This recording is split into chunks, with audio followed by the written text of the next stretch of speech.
ओम श्री गंगाई नाथाय नमः। जय श्री गुरुदेव, जय श्री दादा गुरुदेव। चलिए, तो आप सबका बहुत बहुत स्वागत है आज के सत्संग में। जो देख रहे हैं सत्संग, मेरा नाम राज शिव है और मैं एक सिद्ध योग साधक हूँ। सिद्ध योग की साधना से जो कुछ भी परिवर्तन आते हैं जीवन के अंदर, उनकी हम बात करते हैं, उस विषय पर बात करते हैं। तो आजकल हम श्रीमद् भागवत का अध्ययन जो चल रहा है हमारा, कुछ दिनों से, कुछ महीनों से चल रहा है, तो वो पहले शुरू करेंगे। उसके बाद अगर कोई प्रश्न हुआ किसी का तो हम उस पर बात करेंगे, ठीक है। चलिए, तो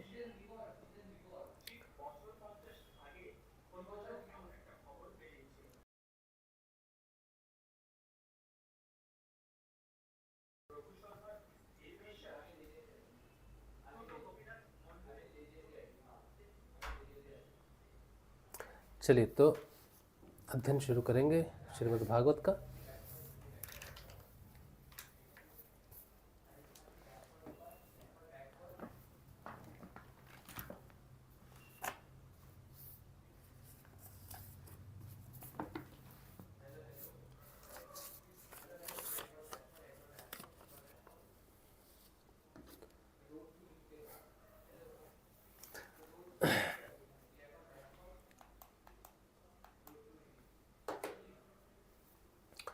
जय श्री गुरुदेव, जय श्री सुखसुधा सागर, जय श्रीमद् भागवत। हम पढ़ रहे हैं एकादश स्कंध सुखसुधा सागर, और एकादश स्कंध का आज हम पढ़ेंगे 5वां अध्याय। हम पढ़ रहे हैं कि राजा निमि के साथ योगीश्वरों की बात हो रही है। 9 योगीश्वर हैं, उनमें से 7 योगीश्वर जो हैं वो बात कर चुके हैं, और आज जो 5वें अध्याय में हम पढ़ेंगे उसमें 8वें योगीश्वर जी से क्या प्रश्न पूछते हैं राजा निमि, उस पर चर्चा होगी। तो 5वां अध्याय है। 5वें अध्याय में जो शीर्षक है वो है भक्तिहीन पुरुषों की गति और भगवान की पूजा विधि का वर्णन, ठीक है। चलिए, तो राजा निमि ने पूछा, योगीश्वरों, आप लोग तो श्रेष्ठ आत्मज्ञानी और भगवान के परम भक्त हैं। कृपा करके यह बतलाइए कि जिनकी कामनाएं शांत नहीं हुई हैं, लौकिक पारलौकिक भोगों की लालसा मिटी नहीं है, और मन एवं इंद्रियां भी वश में नहीं है, तथा जो प्राय भगवान का भजन भी नहीं करते, ऐसे लोगों की क्या गति होती है। अब 8वें योगीश्वर चमस जी ने कहा, राजन, विराट पुरुष के मुख से सत्व प्रधान ब्राह्मण, बुझाओं से सत्व और रज प्रधान क्षत्रिय, जांघों से रज और तम प्रधान वैश्य, और चरणों से तमह प्रधान शूद्र की उत्पत्ति हुई। बड़ा सुंदर विवेचन है। कहते हैं, विराट पुरुष के मुख से सत्व प्रधान ब्राह्मण, भुजाओं से सत्व और रज प्रधान क्षत्रिय, जांघों से रज और तम प्रधान वैश्य, और चरणों से तम प्रधान शूद्र की उत्पत्ति हुई है। उन्हीं की जांघों से गृहस्थ आश्रम, हृदय से ब्रह्मचर्य, वक्षस्थल से वानप्रस्थ और मस्तक से सन्यास, ये 4 आश्रम प्रकट हुए। ये भी बहुत सुंदर व्याख्या है। इन चारों वर्णों और आश्रमों के जन्मदाता स्वयं भगवान ही हैं। वही इनके स्वामी, नियंता और आत्मा भी हैं। इसलिए इन वर्ण और आश्रम में रहने वाला जो मनुष्य भगवान का भजन नहीं करता बल्कि उल्टा उनका अनादर करता है, वह अपने स्थान, वर्ण, आश्रम और मनुष्य योनि से भी च्युत हो जाता है, उसका अधपतन हो जाता है। बहुत सी स्त्रियां और शूद्र आदि भगवान की कथा और उनके नाम कीर्तन आदि से कुछ दूर पड़ गए हैं। वे आप जैसे भगवत भक्तों की दया के पात्र हैं। आप लोग उन्हें कथा कीर्तन की सुविधा देकर उनका उद्धार करें।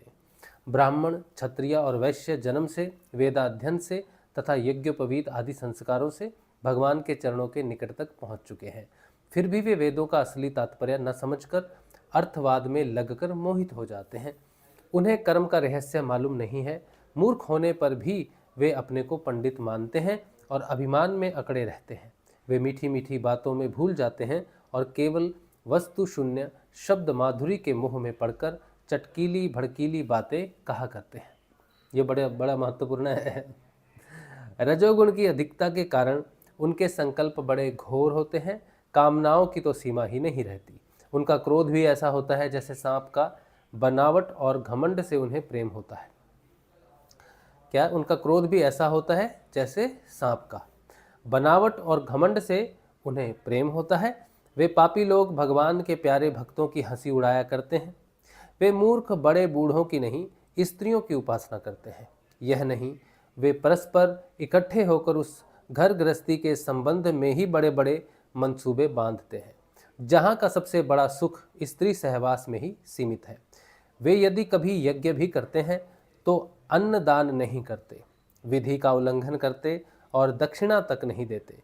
वे कर्म का रहस्य न जानने वाले मूर्ख केवल अपनी जीव को संतुष्ट करने और पेट की भूख मिटाने, शरीर को पुष्ट करने के लिए बेचारे पशुओं की हत्या करते हैं। धन, वैभव, कुलीनता, विद्या, दान, सौंदर्य, बल और कर्म आदि के घमंड से अंधे हो जाते हैं तथा वे दुष्ट उन भगवत प्रेमी संतों तथा ईश्वर का भी अपमान करते रहते हैं। राजन, वेदों ने इस बात को बार बार दोहराया है कि भगवान आकाश के समान नित्य निरंतर समस्त शरीरधारियों में स्थित है। वे ही अपने आत्मा और प्रियतम हैं, परंतु वे मूर्ख इस वेदवाणी को तो सुनते ही नहीं और केवल बड़े बड़े मनोरथों की बात आपस में कहते सुनते हैं। एक बार फिर से पढ़ते। कहते हैं, धन, वैभव, कुलीनता, विद्या, दान, सौंदर्य, बल और कर्म आदि के घमंड से अंधे हो जाते हैं तथा वे दुष्ट उन भगवत प्रेमी संतों तथा ईश्वर का भी अपमान करते रहते हैं। राजन, वेदों ने इस बात को बार बार दोहराया है कि भगवान आकाश के समान नित्य निरंतर समस्त शरीरधारियों में स्थित हैं। वे ही अपने आत्मा और प्रियतम हैं, परंतु वे मूर्ख इस वेदवाणी को तो सुनते ही नहीं और केवल बड़े बड़े मनोरथों की बात आपस में कहते सुनते रहते हैं। वेद विधि के रूप में ऐसे ही कर्मों के करने की आज्ञा देते हैं जिनमें मनुष्य के स्वाभाविक प्रवृत्ति नहीं होती। एक सेकंड, थोड़ा सा डिस्टर्बेंस आ रहा है।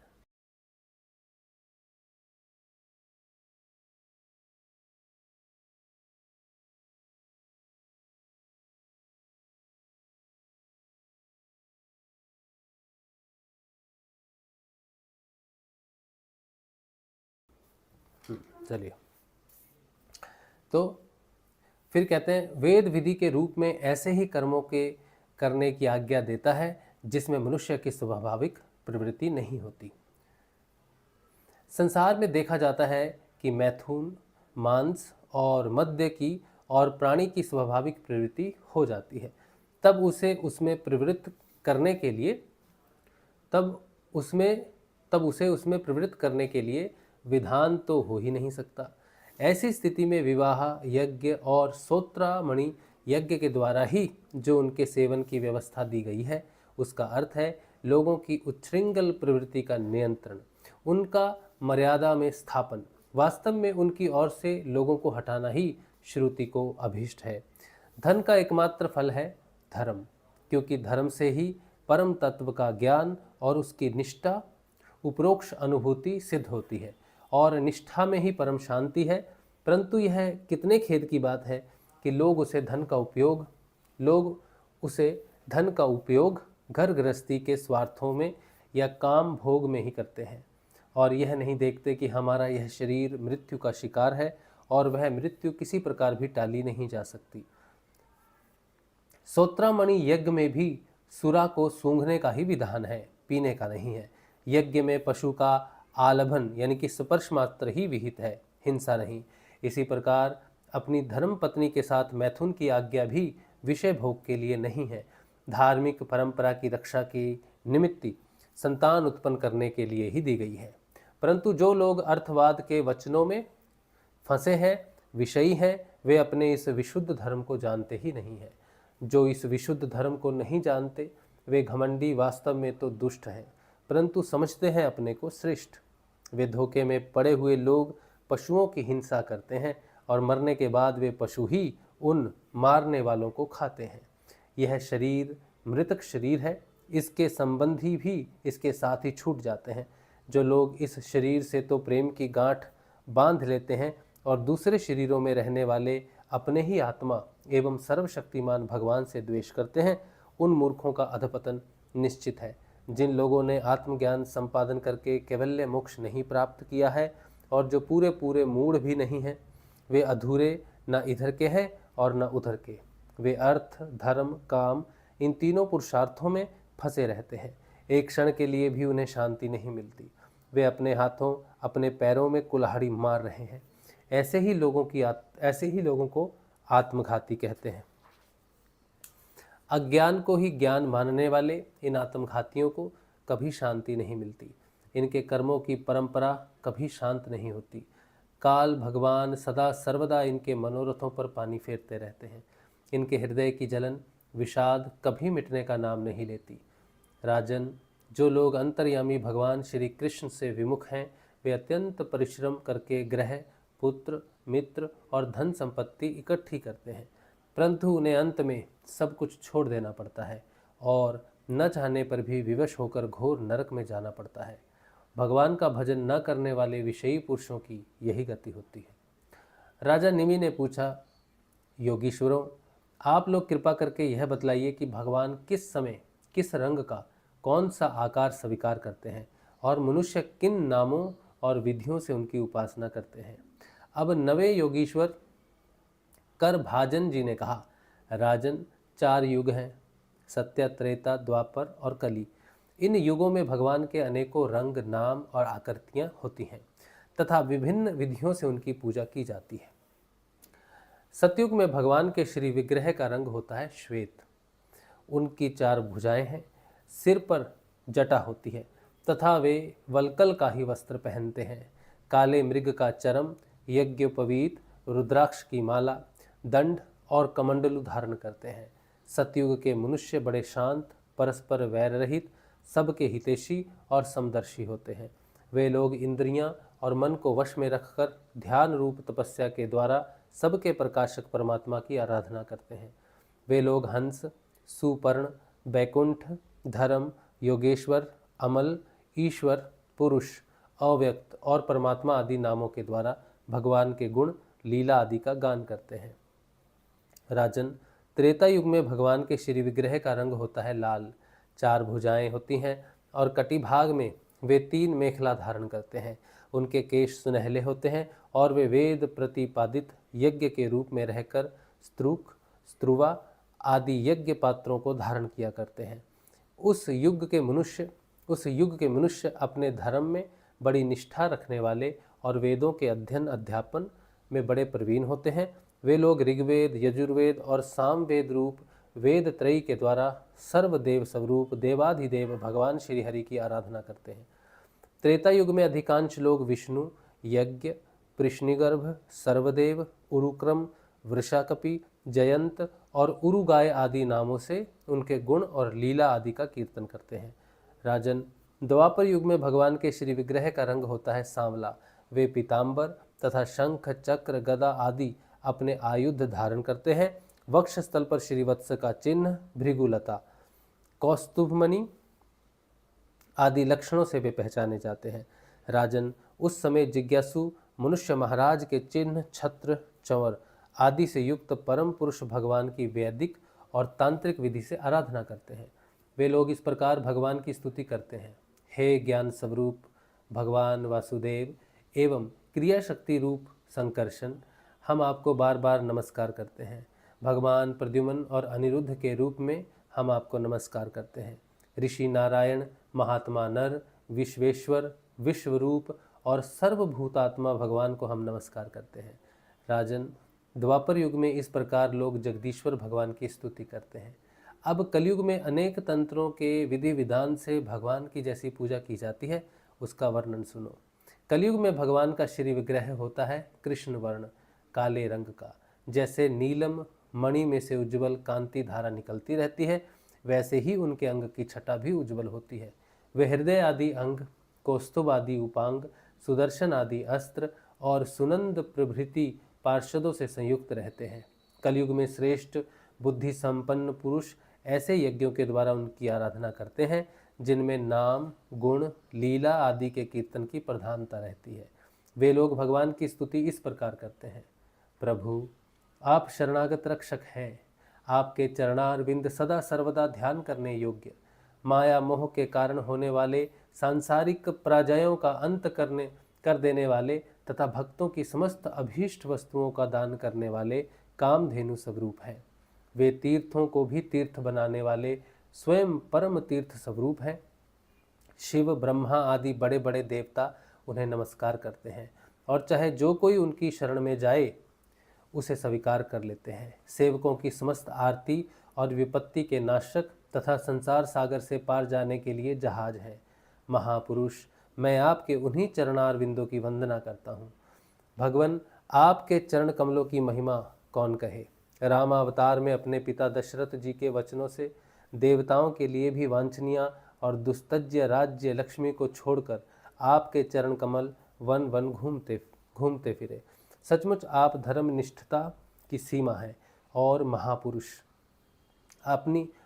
महापुरुष अपनी प्रेयसी सीता जी के चाहने पर जानबूझकर आपके चरण कमल माया मृग के पीछे दौड़ते रहे। सचमुच आप प्रेम की सीमा है।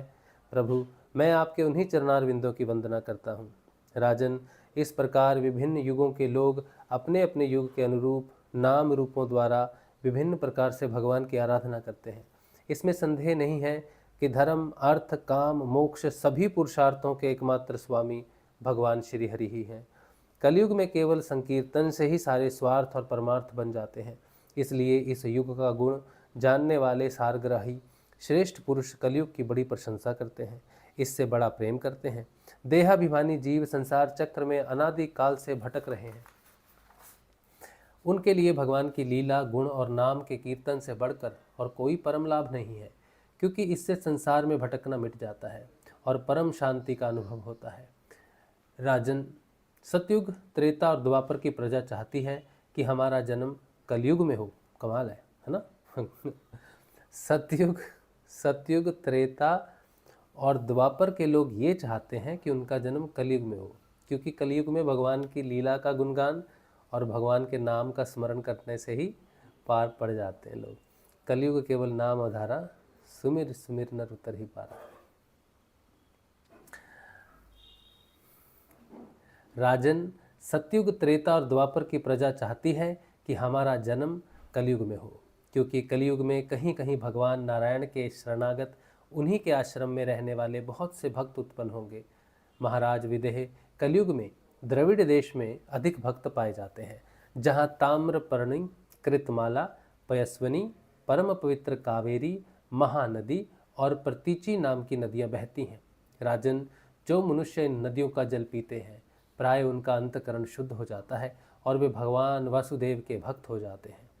राजन, जो मनुष्य यह करना बाकी है, वह करना आवश्यक है इत्यादि कर्म वासनाओं का अथवा भेद बुद्धि का परित्याग करके सर्वात्म भाव से शरणागत वत्सल प्रेम के वरदानी भगवान मुकुंद की शरण में आ गया है, वह देवताओं, ऋषियों, पितरों, प्राणियों, कुटुंबियों और अतिथियों के ऋण से ऋण हो गया है, मुक्त हो गया है। वह किसी के अधीन, किसी का सेवक, किसी के बंधन में नहीं रहता।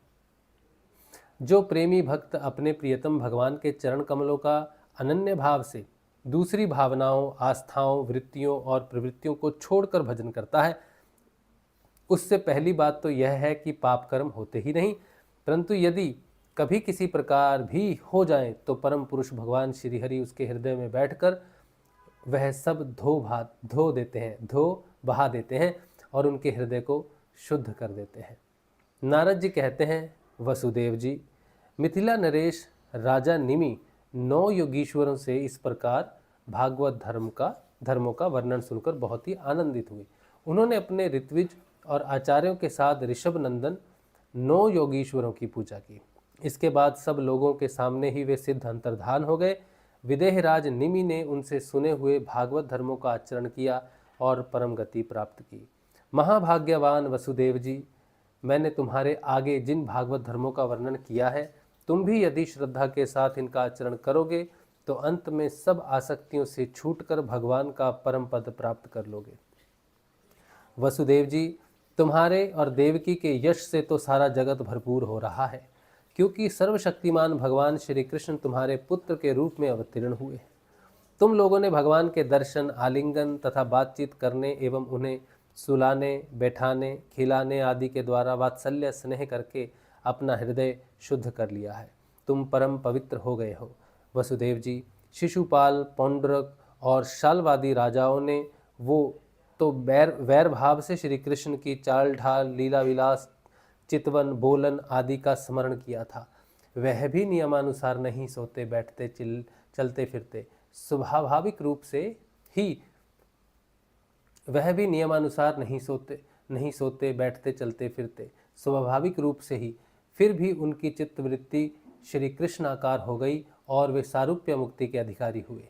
फिर जो लोग प्रेम भाव और अनुराग से श्री कृष्ण का चिंतन करते हैं, उन्हें श्री कृष्ण की प्राप्ति होने में कोई संदेह है क्या? वसुदेव जी, तुम श्री कृष्ण को केवल अपना पुत्र ही मत समझो। वे सर्वात्मा, सर्वेश्वर, करणातीत और अविनाशी है। उन्होंने लीला के लिए मनुष्य रूप प्रकट करके अपना ऐश्वर्य छिपा रखा है। वे पृथ्वी के भारभूत राज वेशधारी असुरों का नाश और संतों की रक्षा करने के लिए तथा जीवों को परम शांति और मुक्ति देने के लिए ही अवतीर्ण हुए हैं, और इसी के लिए जगत में उनकी कीर्ति भी गाई जाती है। श्री सुखदेव जी कहते हैं, प्रिय परीक्षित, नारद जी के मुख से यह सब सुनकर परम भाग्यवान वसुदेव जी और परम भाग्यवती देवकी जी को बड़ा ही विस्मय हुआ। उनमें जो कुछ माया मोह अवशेष था, उसे उन्होंने तत्क्षण छोड़ दिया।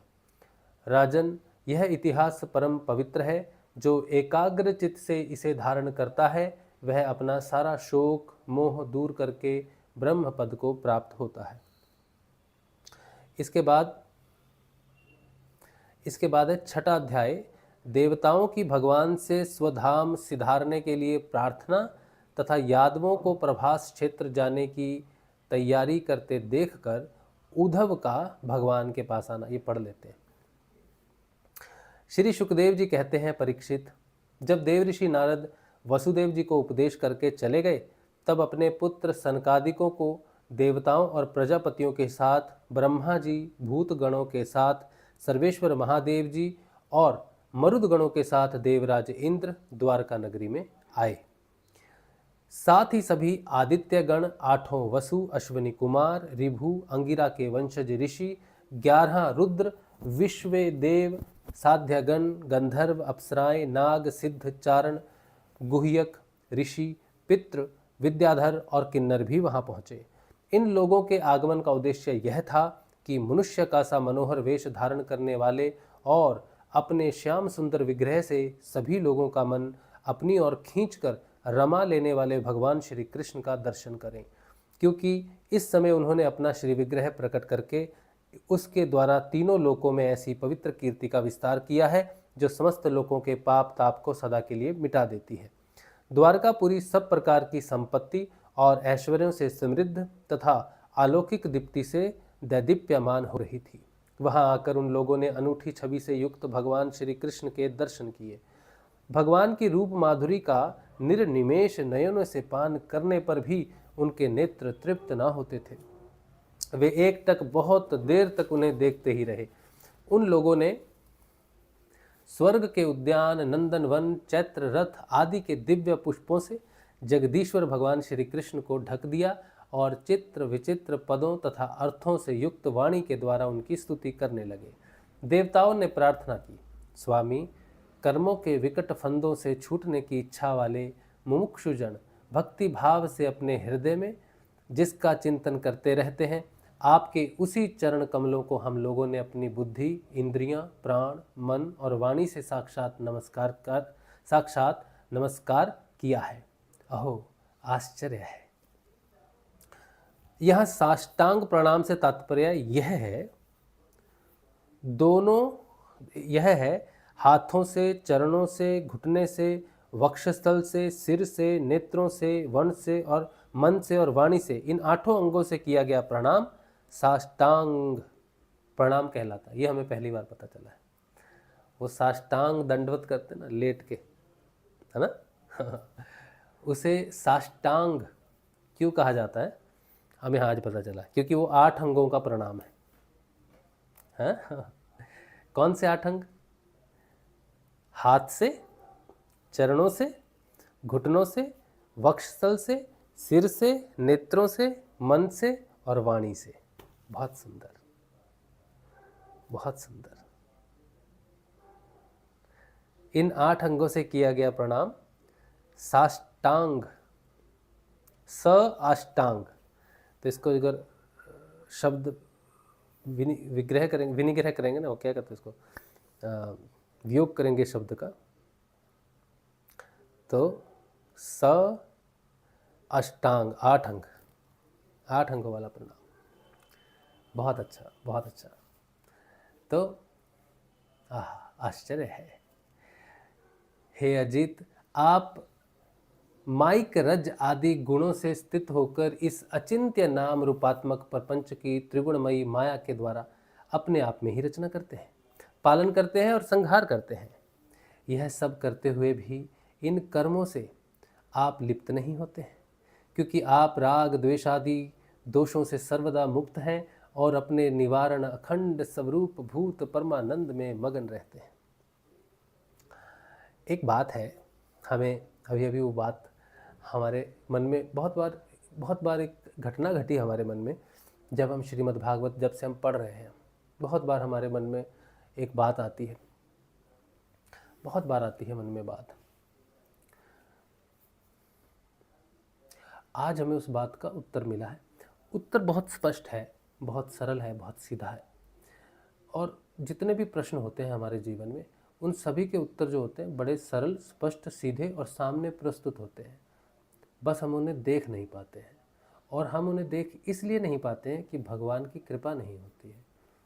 जब भगवान की कृपा होती है तब ही हम अपने कर्मों को देख सकते हैं।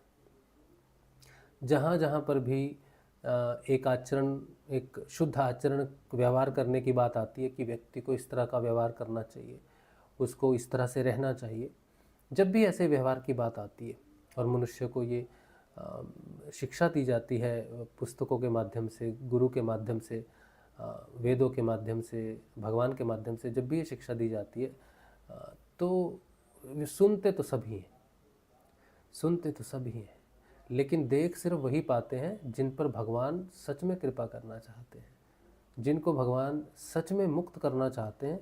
केवल वो ही बात को समझ पाते हैं। बाकी सुन लेते हैं और उनको आनंद भी आता है और बहुत सारी चीज़ें घटना भी घटती हैं, लेकिन वो सार्थक रूप से उनको उस शिक्षा की प्राप्ति नहीं होती है। भगवान की इच्छा के बिना कोई बदलाव नहीं होता है। जो भी बदलाव होते हैं भगवान की इच्छा से होते हैं कि मैं इसमें ये बदलाव करना चाहता हूँ, और भगवान बदलाव करते हैं। जो दूसरी घटना जो मैं बात करना चाहता हूँ कि श्रीमद् भागवत को पढ़ते समय हमें, हम पढ़ रहे हैं श्रीमद् भागवत को, बहुत समय से पढ़ रहे हैं, लगभग 7वां मंथ जो है चल रहा है, 6.5 महीने हो गए, 7वां महीना चल रहा है।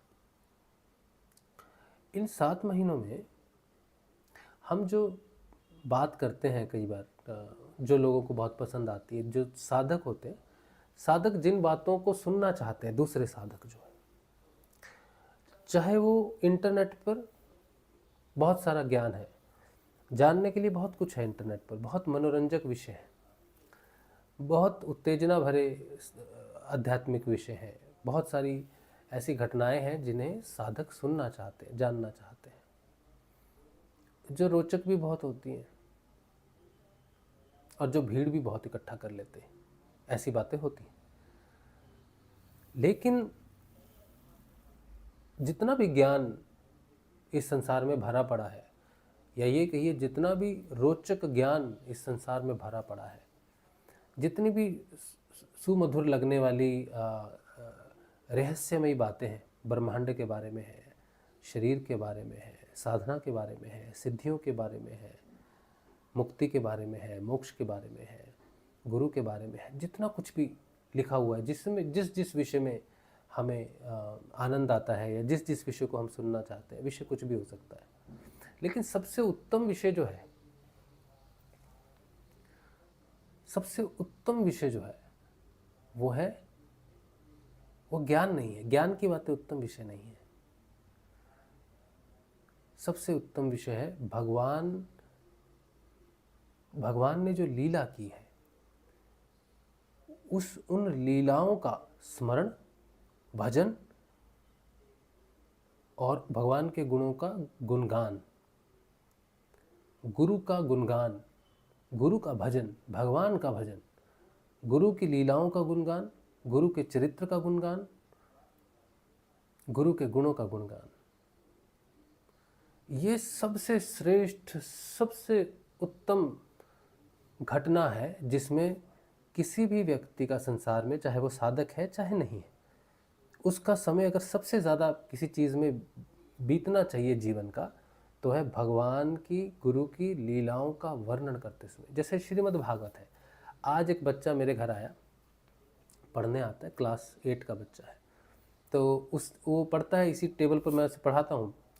तो श्रीमद् भागवत यहाँ रहती है कभी, तो वो आता है तो मैं श्रीमद् भागवत को वहाँ रख देता हूँ, गुरुजी के पास स्टैंड पे रख देता हूँ। तो उसने मुझसे पूछा, सर इतनी बड़ी पुस्तक? मैंने कहा हाँ, ये बहुत बड़ी पुस्तक है।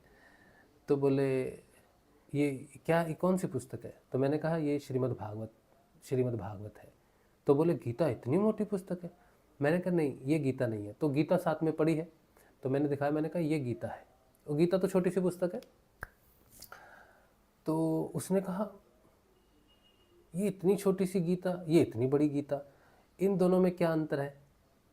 तो मैंने कहा जो गीता है ये भगवान अर्जुन को महाभारत के युद्ध में ज्ञान देते हैं, जीवन का ज्ञान देते हैं, कर्म का ज्ञान देते हैं कि क्या कर्म तुम्हें करना चाहिए, कैसे तुम्हें जीवन व्यतीत करना चाहिए। तो जीवन में हमें क्या करना चाहिए, कैसे करना चाहिए, उसका उपदेश है। भगवान मनुष्य को उपदेश देते हैं कि उसे जीवन कैसे व्यतीत करना चाहिए, क्या क्या घटनाओं में कैसा व्यवहार करना चाहिए, घर में कैसे रहना चाहिए। तो वो पूरे जीवन के बारे में भगवान मनुष्य को ज्ञान देते हैं, उपदेश देते हैं जीने का। और जो श्रीमद् भागवत है ये भगवान श्री कृष्ण के जीवन का वर्णन है। भगवान श्री कृष्ण ने जो जीवन जिया, कैसे उनका जन्म हुआ, क्या क्या घटनाएं उनके जीवन में घटी, क्या लीलाएं उन्होंने की, किस तरह से उन्होंने अपना जीवन जो पूरा बिताया, उनकी सारी लीलाओं का जो वर्णन है, भगवान की लीलाओं का जो वर्णन है, उनके गुणों का जो वर्णन है, वो श्रीमद् भागवत है। तो श्रीमद् भागवत भगवान श्री कृष्ण का जीवन है, भगवान श्री कृष्ण का चरित्र है। स्वयं श्रीमद् भागवत भगवान श्री कृष्ण का शब्द स्वरूप है। और जो गीता है, गीता भगवान की वाणी है, गीता भगवान का उपदेश है।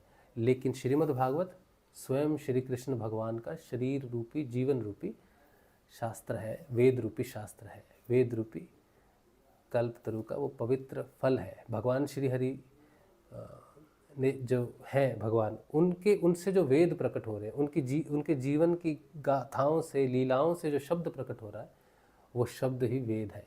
उसमें ये अमर फल है, उस वेद में भी ये अमर फल है।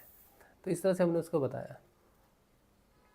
और अभी जब हम पढ़ रहे हैं इसको, तो हमारे मन में बहुत बार ऐसा विचार आता है, हम ये बहुत अच्छी तरह से जानते हैं कि जो भी लोग हमसे स्नेह करते हैं, हमसे प्रेम करते हैं, वो लोग ये सत्संग सुनते हैं, बहुत पहले से, पिछले 4-5 वर्षों से सुनते हैं। लेकिन श्रीमद् भागवत के अध्ययन में उनकी संख्या में कमी आई है, ये बात हम जानते हैं, संख्या में उनकी कमी आई है। तो हम यही सोचते हैं कि जब मैं कोई ज्ञान की बात करता हूँ, या कोई अपने अनुभव की बात करता हूँ, या अपने परिवर्तन की बात करता हूँ, तो उसमें कुछ चीज़ें रहती है जो साधकों को रोचक लग सकती है, अच्छी लग सकती है, सुनने में अच्छी लगेंगी। अभी अगर हम कहें, जैसे हम बीच में भी कहते रहते हैं कि फरवरी 26-27 महाशिवरात्रि के बाद समय पलटेगा या पलट चुका है, अब रिज़ल्ट का समय है मार्च में। जैसे बच्चे परीक्षा देते हैं ना फरवरी में, तो मार्च में उनका रिज़ल्ट आता है। ये मार्च जो है ना, ये रिज़ल्ट का समय है। आपने अभी तक जो भी कुछ किया है साधना में, मार्च में आपको उसका रिज़ल्ट मिलना शुरू हो जाएगा। कब मिलना शुरू होगा ये तो वो रिज़ल्ट देने वाला ही जानता है, फल देने वाला ही जानता है। लेकिन मार्च बहुत विशेष समय है। ये मार्च से शुरू हो जाएगा, धीरे धीरे परिवर्तन होना शुरू हो जाएगा। और आगे के समय में फल का समय है, कर्म का समय भी है, कर्म का भी है, लेकिन मुख्य रूप से फलित होने वाला समय है। अब ये बातें अगर मैं डिटेल में करूं तो ये आपको बड़ी रोचक लगेंगी,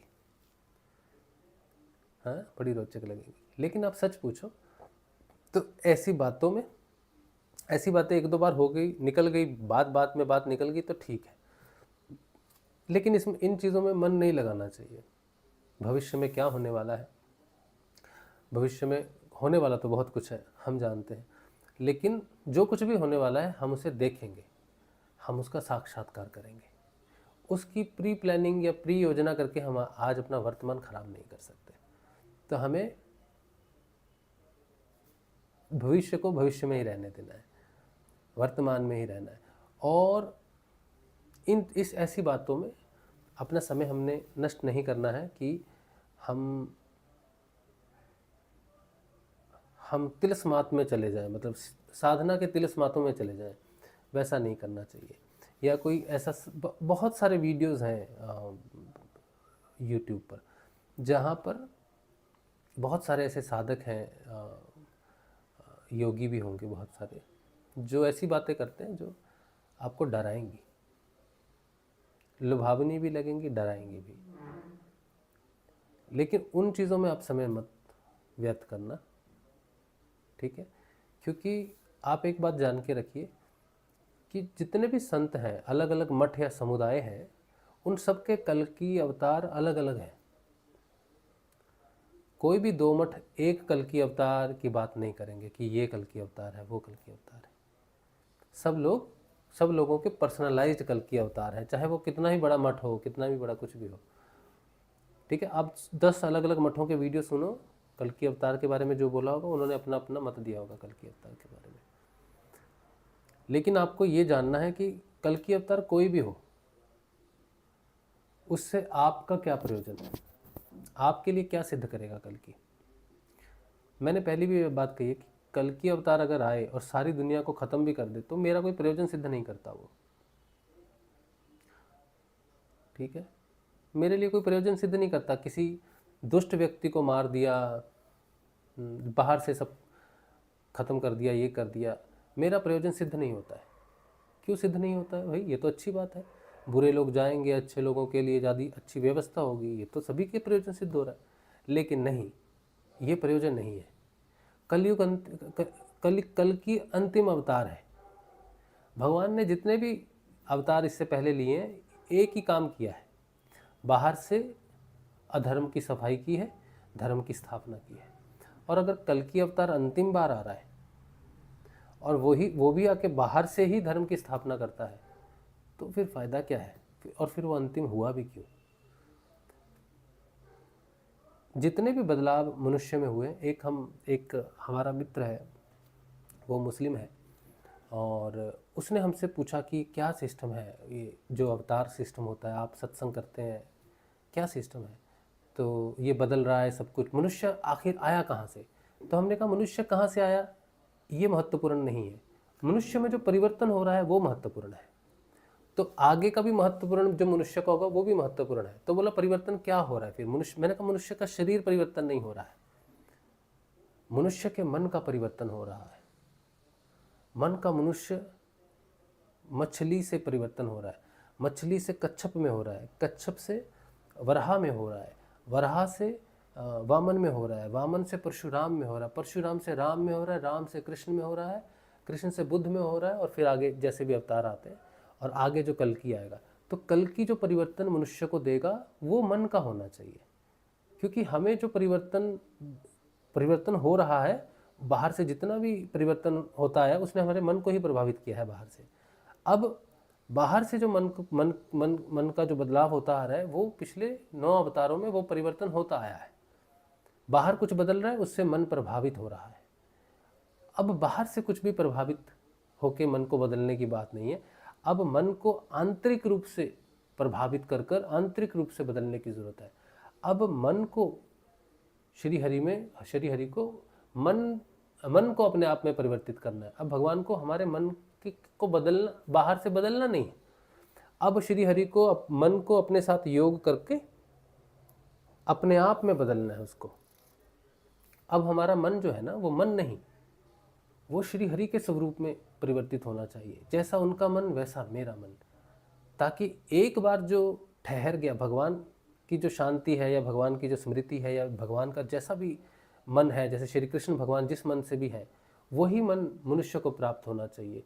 तभी तो वो लक्ष्य सिद्ध होता है कि भगवान श्री कृष्ण अपने समय के उच्चतम मनुष्य हैं, पूर्ण मनुष्य हैं, सारी कलाओं में पूर्ण है। मनुष्य भी मनुष्य तो मनुष्य है ना, तो मनुष्य के पूर्णता की बात तब आएगी जब उसको वो सब कुछ प्राप्त हो जाता है जो भगवान श्री कृष्ण को प्राप्त है।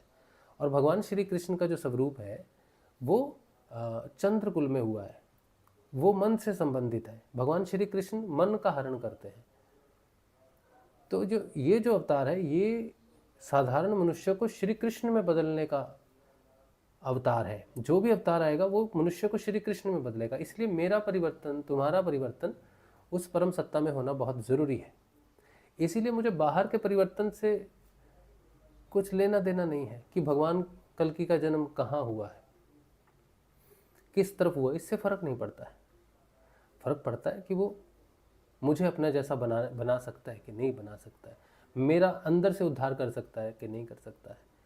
ये दुनिया है, ये दुनिया जैसी है वैसी चलती रहेगी। उत्थान और पतन इस सृष्टि का नियम है। अगर अभी उत्थान हो रहा है तो कुछ समय बाद इसका पतन फिर से होगा, क्योंकि यही नियम है। हाँ, ये उत्थान बड़ा हो सकता है, लेकिन उत्थान हमेशा नहीं हो सकता, एक ना एक बार इसका पतन होना ही है। तो ये जो उत्थान है ये बाहरी नहीं होना चाहिए, ये आंतरिक होना चाहिए, अंदर से होना चाहिए। तो कल की बाहर कहीं भी नहीं आ रहा है। और श्रीमद् भागवत में भगवान के अवतार का वर्णन आता है। और श्रीमद् भागवत कल ही पढ़ा था शायद हमने, श्रीमद् भागवत में लिखा है कि भगवान का जो अवतार है वो अंदर होता है हमेशा। श्री कृष्ण बाहर अवतरित जरूर हुए, लेकिन उसके साथ ही वो श्री कृष्ण अर्जुन के हृदय में भी हुए, भीष्म के हृदय में हुए। हाँ?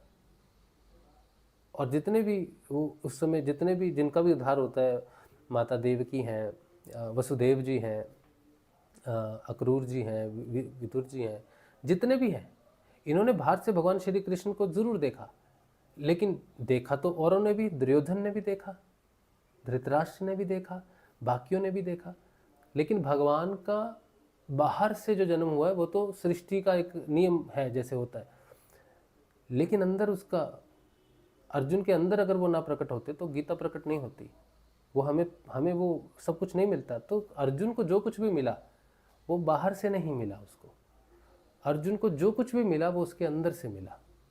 तो अर्जुन को मिल गया, उसके समय में उसको मिल गया। अब मेरी बारी है, अब आपकी बारी है, अब हम सब की बारी है कि हमें वो मिले जो अर्जुन को मिला।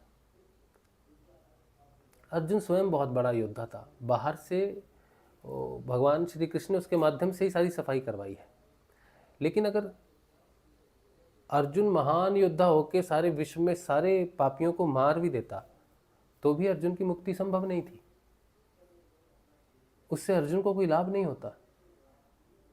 अर्जुन सर्वश्रेष्ठ धनुर्धर के नाम से हो जाता, लेकिन उसमें उसकी मुक्ति नहीं है, बाहर की सफाई में उसकी मुक्ति नहीं है। अर्जुन की मुक्ति थी आंतरिक रूप से कि भगवान श्री कृष्ण उसको अंदर से प्रकट हो, और हुए।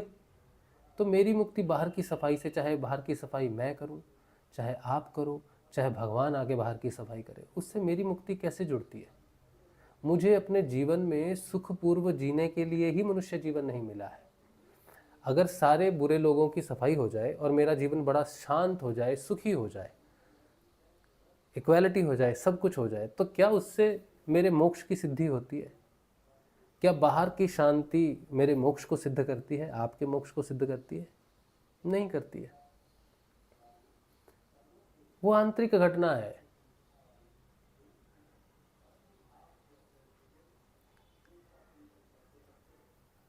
अंदर घटना घटनी चाहिए।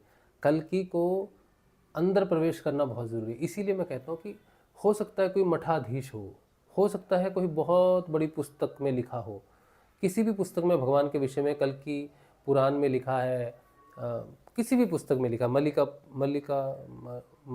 क्या पुस्तक का नाम है, भविष्य मल्लिका में लिखा है, बहुत कुछ लिखा है, कहीं भी लिखा हो, किसी भी पुस्तक में लिखा हो, आप और मेरा उद्धार आंतरिक है।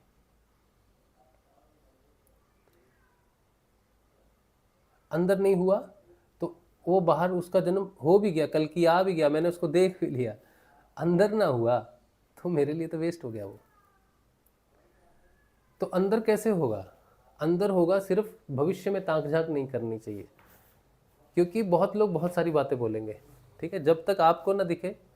क्योंकि जो घटना किसी संत सिद्ध योगीश्वर के हृदय में घट रही है या अंदर घट रही है, वो आपके अंदर भी घट रही है। हमें जो कुछ भी कंफर्मेशन चाहिए हमारे अंदर से चाहिए, जैसे मैं अपने अंदर से आपको कंफर्मेशन दे रहा हूँ। हाँ, एक सेकंड रुकिए, बहुत आवाज़ आ रही है ना बाहर से, 1 मिनट रुकिए। हाँ?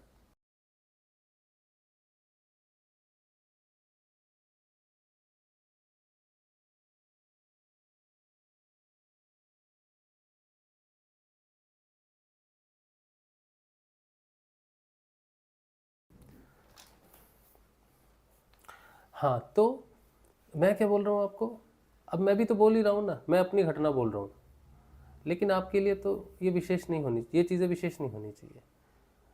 मेरा जो पूरा कहने का मतलब था, ये सारी चीज़ों को, मेरा मेन कहने का मतलब है कि श्रीमद् भागवत का जो अध्ययन है, बहुत सारे लोगों को इससे समस्या है।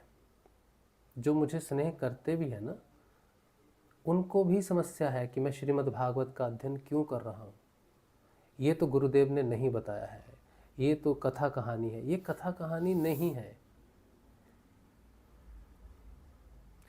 श्रीमद् भागवत का अध्ययन मैं आपको आज अपनी तरफ से बोल रहा हूँ, पूरी रिस्पॉन्सिबिलिटी से, पूरे दायित्व से, पूरी समझदारी से, पूरे होश हवास में बोल रहा हूँ कि देखिए, सिद्ध योग में नाम जप का बहुत महत्व है। गुरुदेव ने कहा नाम जप और गुरु जी का ध्यान, और दूसरा कोई मंत्र नहीं जपना है, बाकी कुछ करने की ज़रूरत नहीं है। गुरुदेव ने ये कहा है स्वयं, ठीक। ये प्राइमरी लाइंस है।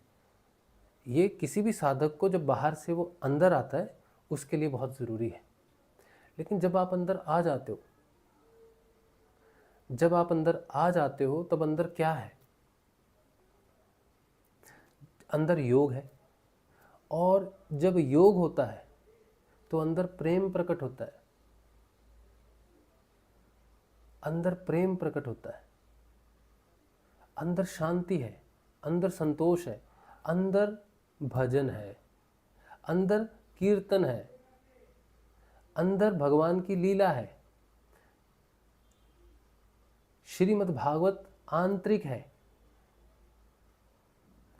अध्ययन जो है आंतरिक है। कथा कहानी जब पुण्य और पाप का विषय बन जाता है तब बाहरी है। वही भगवान की कथा जब अमृत बन जाता है तब वो आपकी साधना में सहायक है। अगर इस श्रीमद् भागवत से मुझे कोई पुण्य मिलता है तो आप समझो कि मैंने कथा की है, आपका समय नष्ट किया है। मेरा पुण्य का मतलब है, अगर मुझे पुण्य मिलेगा तो आपका समय नष्ट हो गया है, क्योंकि मुझे मिलेगा।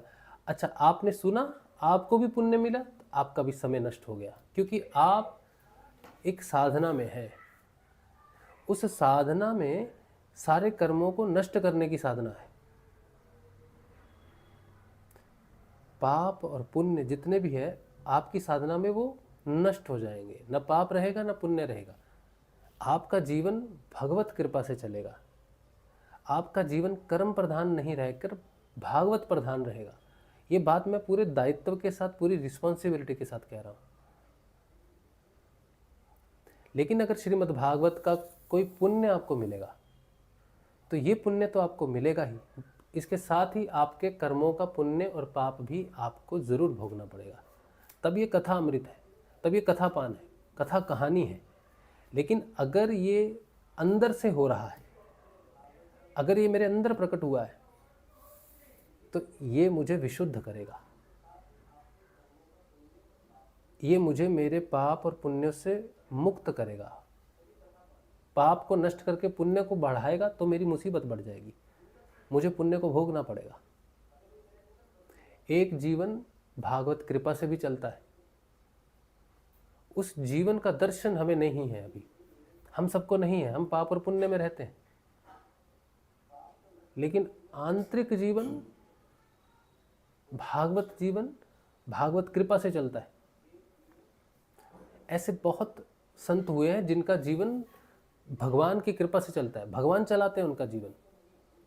भगवान की इच्छा से उठते हैं, भगवान की इच्छा से सोते हैं, भगवान की इच्छा से बात करते हैं, भगवान की इच्छा से ही उनका सब कुछ होता है। कर्म के अधीन उनका जीवन नहीं है।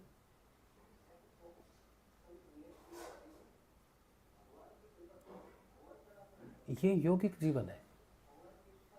ये जो श्रीमद् भागवत है जिससे आपत्ति है, ये आंतरिक है। मैं बार बार ये बात कहता हूं, आप इसे साधना के बाहर का हिस्सा मत मानना।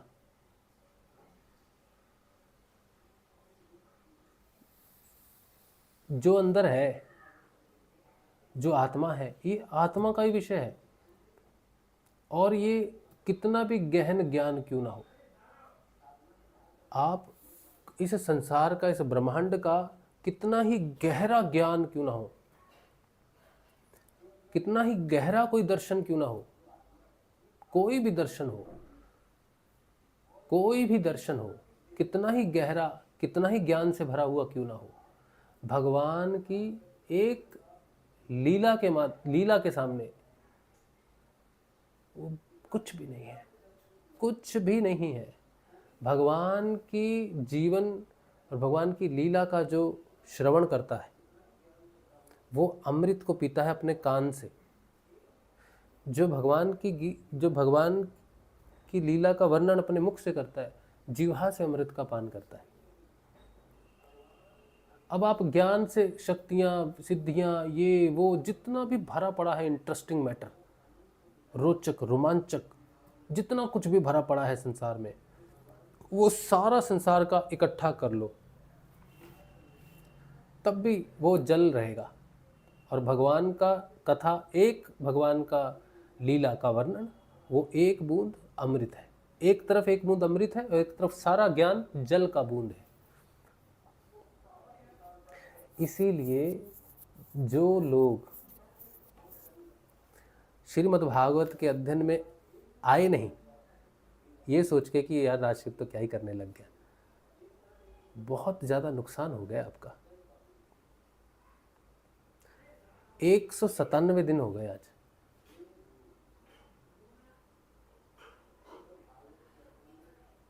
और जो मुझे स्नेह करते हैं, मैं भी उन्हें स्नेह करता हूँ। और मुझे बहुत पीड़ा होती है इस बात से, क्योंकि मैं उन्हें बुला भी नहीं सकता, क्योंकि आमंत्रण देना तो हमारे स्वभाव में नहीं है।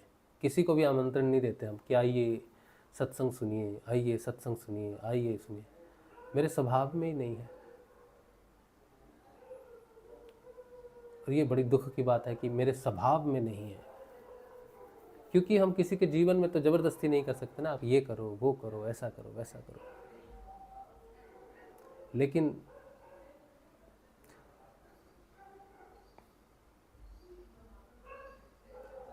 फिर हमें लगता है कि हमसे कोई स्नेह क्यों करता है।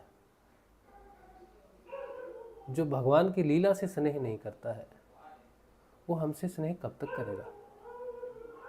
फिर हमें भविष्य भी पता चलता है कि ज़्यादा दिन नहीं करेगा। अब इस बात से और भी दुख होता है कि ये आज हम इनसे स्नेह करते हैं, ये हमसे स्नेह करते हैं, लेकिन ज़्यादा दिन ये स्नेह रहेगा नहीं। तो आपको पता चले कि आपकी मित्रता किसी के साथ ज़्यादा दिन नहीं रहेगी।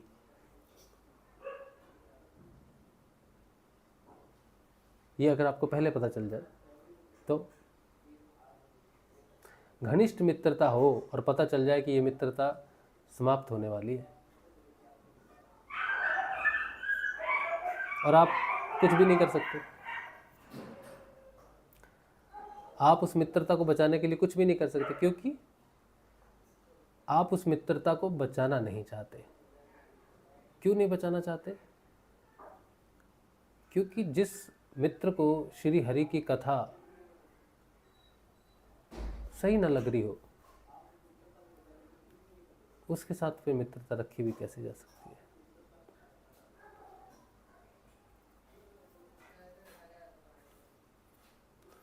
ये बात हमें तब से अंदर अंदर प्रश्न की तरह उठती है जब से हम श्रीमद् भागवत का अध्ययन कर रहे हैं। और मैं आपको सच बता रहा हूँ कि हमको कोई सिद्धि तो नहीं है, कोई भविष्य भी हमको नहीं दिखता है, लेकिन हमको किसी किसी के विषय में हम बात सोचेंगे ना, किसी मित्र के विषय में हम सोचें तो हमको उसके मन की स्थिति का थोड़ा समझ में आ जाता है। हाँ, उसके जीवन में क्या चल रहा है इससे हमारा कोई लेना देना नहीं है, लेकिन हमारे साथ उसके मन की क्या साँठ-गाँठ है या उसका हमारे मन के साथ क्या चल रहा है, उसका हमें थोड़ा आभास हो जाता है। बात करने की ज़रूरत नहीं है, ना उसे बात करने की ज़रूरत है ना हमें, लेकिन हमें एक मूल एक पता चलता है कि ये घटना है और ये घटना घटने वाली है।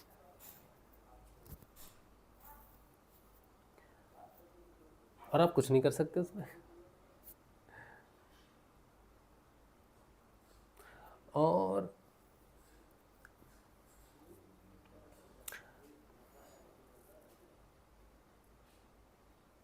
मनुष्य जो हम लोग मनुष्य है ना, मानव है ना, हमारे जीवन में, सबके जीवन में एक ऐसी चीज़ है जो जिसमें प्रकाश नहीं किया जा सकता। ऐसा अंधकार है जिसमें प्रकाश नहीं किया जा सकता। ऐसी कोई ज्ञान की बात नहीं है बाहर से, ऐसा कोई शास्त्र नहीं है, कोई वेद नहीं है, ब्रह्मत्रयी नहीं है, कोई ज्ञान बाहर से जो गीता पढ़ते हैं, श्रीमद् भागवत पढ़ते हैं, कुछ भी पढ़ लो, एक ऐसा शरीर में एक ऐसी वृत्ति है जिसको प्रकाशित नहीं किया जा सकता है बाहर से। उसको प्रकाशित करने के लिए एकमात्र आत्मा ही साधन है, बस।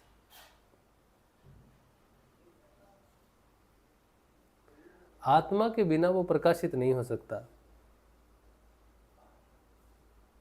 तो इसका मतलब है कि किसी भी व्यक्ति का अगर उद्धार होना है संसार में, तो बाहर से नहीं हो सकता। उसकी आत्मा को जागृत कर कर ही उसको पार किया जा सकता है, और उसका नाम है अविद्या। अविद्या हमारे अंदर का ब्लैक होल है।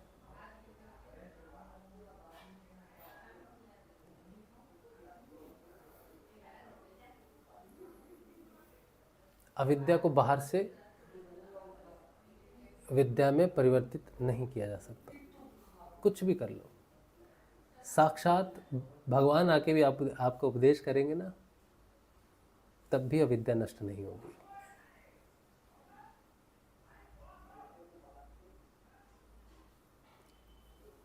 और जब आपके अंदर वो आत्मा का प्रकाश हो और आपके अंदर की विद्या से विद्या का परिवर्तन होने लग जाए, तब आप दूसरे के अंदर जब वो अविद्या का घोर अंधकार देखते हो, तब आप अपने आप को बहुत असमर्थ महसूस करते हो, बहुत छोटा महसूस करते हो, बहुत तुच्छ महसूस करते हो कि आप कुछ नहीं कर सकते। और जब धीरे धीरे धीरे पूरे संसार में फैली हुई अविद्या आपको दिखने लग जाती है, हर मनुष्य उस अविद्या के घोर अंधकार में पड़ा हुआ दिखने लग जाता है, फिर आप सारे प्रयास करने बंद कर देते हो। और जब आप सारे प्रयास बंद कर देते हो करना, फिर आपका जीवन भागवत भगवान के हाथों में चला जाता है। फिर भगवान जैसा आपको चलाना चाहते हैं, फिर आप वैसा चलते हो। फिर आप इस बात की उपेक्षा नहीं करते कि आपसे संसार की भलाई होगी, क्योंकि आप तो वो छोड़ चुके। आपने तो ये बात छोड़ दी कि आप कुछ कर सकते हो, संसार में किसी एक व्यक्ति की भी भलाई कर सकते हो, ऐसा आप में सामर्थ्य है, ये बात आप छोड़ चुके, क्योंकि आपने संसार की अविद्या का दर्शन कर लिया है। अब भगवान आपको प्रयोग करते हैं। अब आपका जीवन आपने भगवान के हवाले कर दिया है। अब भगवान आपके माध्यम से कैसे क्या करते हैं, ये भागवत जीवन है। उस भागवत जीवन में जब अध्ययन प्रकट होता है, ये श्रीमद् भागवत का जो अध्ययन है, ये वहाँ से है। जब आप किसी के जीवन में परिवर्तन नहीं करते, लेकिन भगवान आपके माध्यम से किसी के जीवन को परिवर्तित करना चाहते हैं आंतरिक रूप से, तब ये पाप और पुण्य से मुक्त होने वाली ये अमृत कथा तब मिलती है। इससे पहले जब आप कुछ करते हैं, गुरु के रूप में करते हैं, संतों के रूप में करते हैं, सिद्धों के रूप में करते हैं, कथा प्रवचन के नाम से करते हैं, कथा सुनाने वालों के नाम से करते हैं, आप किसी भी प्रकार से किसी भी तरह से करते हैं, जब आप करते हैं तब तक ये कथा प्रवचन ही रहता है और उससे अविद्या नष्ट नहीं होती।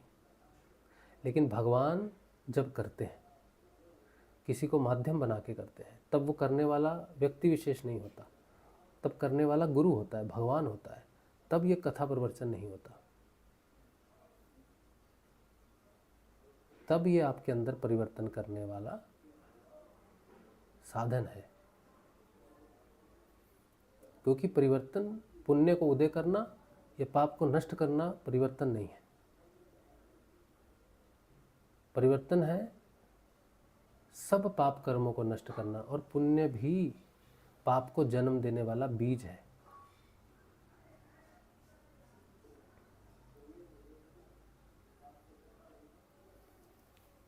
पुण्य को भोगते हुए आप कर्म करेंगे, वो कर्म आपका कुछ भी हो सकता है।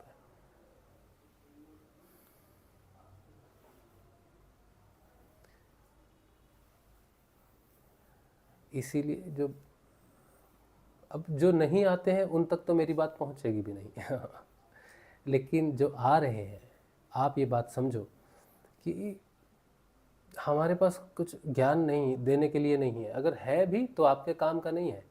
लेकिन कभी भगवान की लीला का गुणगान हम करें कहीं भी, वो आपके लिए उपयोगी होगा, क्योंकि वो आपके पुण्य कर्म को नहीं बढ़ाएगा और ना ही मेरे पुण्य को बढ़ाएगा। और ऐसी हम उपेक्षा भी नहीं करते, और ऐसा हमारा कोई संकल्प भी नहीं है कि हमें श्रीमद् भागवत से, भगवान के नाम जप से हमें पुण्य मिलेगा। हमें नया पुण्य नहीं चाहिए, हमें भगवत चाहिए, भगवान चाहिए, भागवत कृपा चाहिए।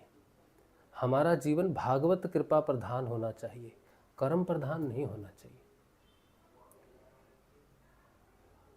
कुछ जटिल नहीं है, मुश्किल नहीं है।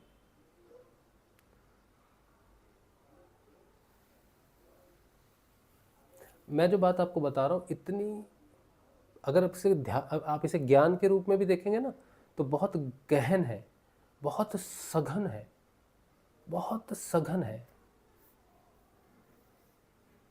इसमें सारी वृत्तियां लय हो जाती हैं। इसमें कर्म प्रधान, मनुष्य कर्म प्रधान है। लेकिन ये जो मार्ग है, ये जो मार्ग है, ये मार्ग में गुण प्रधान नहीं रहते। ये जीवन ग्रहों से, ऋषियों से, पितरों से ऊपर है।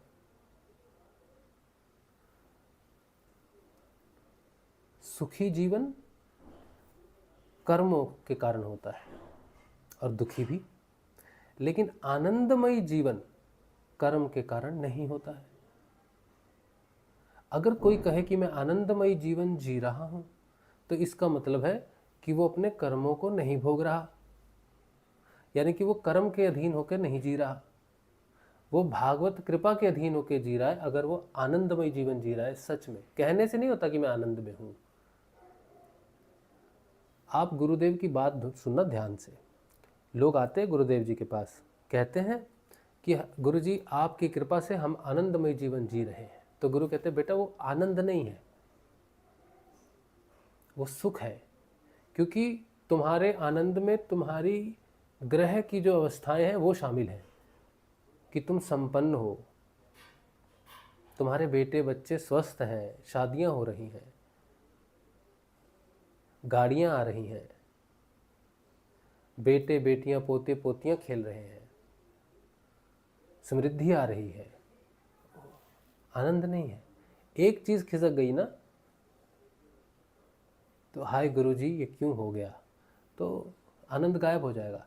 आनंद कार्मिक नहीं है। कोई ऐसा कर्म नहीं संसार में जो आनंद को नीचे उतार सके। आनंद के नीचे उतरने का मतलब है भगवान का नीचे उतरना। आप किस कर्म से भगवान को नीचे उतारेंगे? वो तो कर्मों के अधीन ही नहीं है। आप कोई अच्छा कर्म भी करेंगे तो भगवान उसका फल दे देंगे, ले बेटा फल ले ले। ऋषि अरविंदो ने जब योग किया तो वो कोई कार्मिक योग थोड़ी है, उन्होंने कहा हमको तो नहीं चाहिए मोक्ष। तो बोले मुझे मुझे ले लो, मुझे उतारो। तो ऋषि अरविंदो का योग आनंद को नीचे उतारने वाला योग है। तो हम सब तो ऋषि अरविंदो के योग में हैं। गुरु भगवान ने हमें जो कुछ भी दिया है वो तो ऋषि अरविंदो ने जो लिखा है वही हमें मिल रहा है।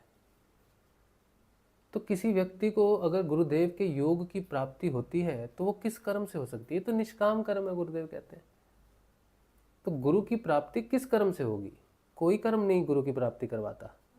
गुरु की प्राप्ति है अपने कर्मों के त्याग से, और कर्मों के त्याग का मतलब है कर्मों के फल का त्याग। सिर्फ आपने बीड़ी खानी छोड़ दी है, अफीम खानी छोड़ दी है, चिकन मटन खाना छोड़ दिया है, तो कुछ और तो कर रहे हो। छोड़ने से कुछ भी प्राप्त नहीं होता है, छोड़ने से प्राप्त नहीं है, छूटने से है। आपको छूटना होगा। आप कब तक छोड़ेंगे और क्या क्या छोड़ेंगे?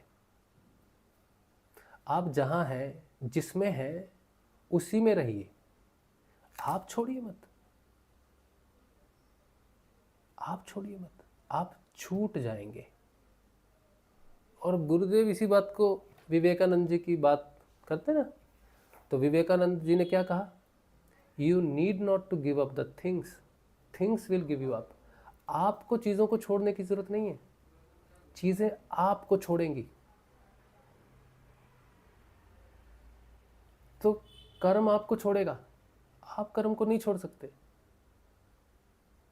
आप तमोगुण को छोड़कर सतोगुण को नहीं पकड़ सकते, तमोगुण आपको छोड़ देगा, रजोगुण भी छोड़ देगा, और सतोगुण भी आपको नमस्कार कर देगा, महाराज जाओ, आपकी हमारी नहीं पटनी, आपने तो भोग ही नहीं करना, तो हमारा क्या काम। आप ईश्वर की कृपा में रहो। तब कहते हैं गुरु कृपा ही केवलम, तब जीवन में घटित होता है गुरु कृपा ही केवलम।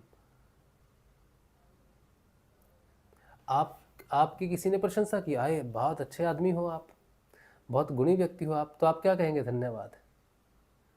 लेकिन अगर आप ये कहते हो, आपको लोग कहते हैं कि आप बड़े गुणी हैं, बड़े अच्छे हैं, और आप कहते हैं गुरु कृपा ही केवलम, तो इसका मतलब क्या है? आप अच्छे क्यों हैं? किसी कर्म की वजह से? नहीं, गुरु की कृपा की वजह से। तो गुरु की कृपा की वजह से आप अच्छे हो सकते हो, आप स्वस्थ हो सकते हो, आप आनंदमयी जीवन में हो सकते हो, आप सारे सुखों को, संसार के सारे सुखों को भोग रहे हो, लेकिन किसके कारण? किसी गुण के कारण नहीं। लोग कहें आपका जीवन बड़ा सुखी है, आप बड़े अच्छे हैं, ये है वो है, वाह क्या बात है, तो आप क्या कहेंगे? गुरु कृपा ही केवलम। तो आपने ये तो नहीं कहा हाँ जी सतोगुण के कारण है, कर्म प्रधान के कारण है, आप कह रहे गुरु कृपा ही केवलम। तो गुरु कृपा से जीवन चलता है, ये तो आप मानते हो।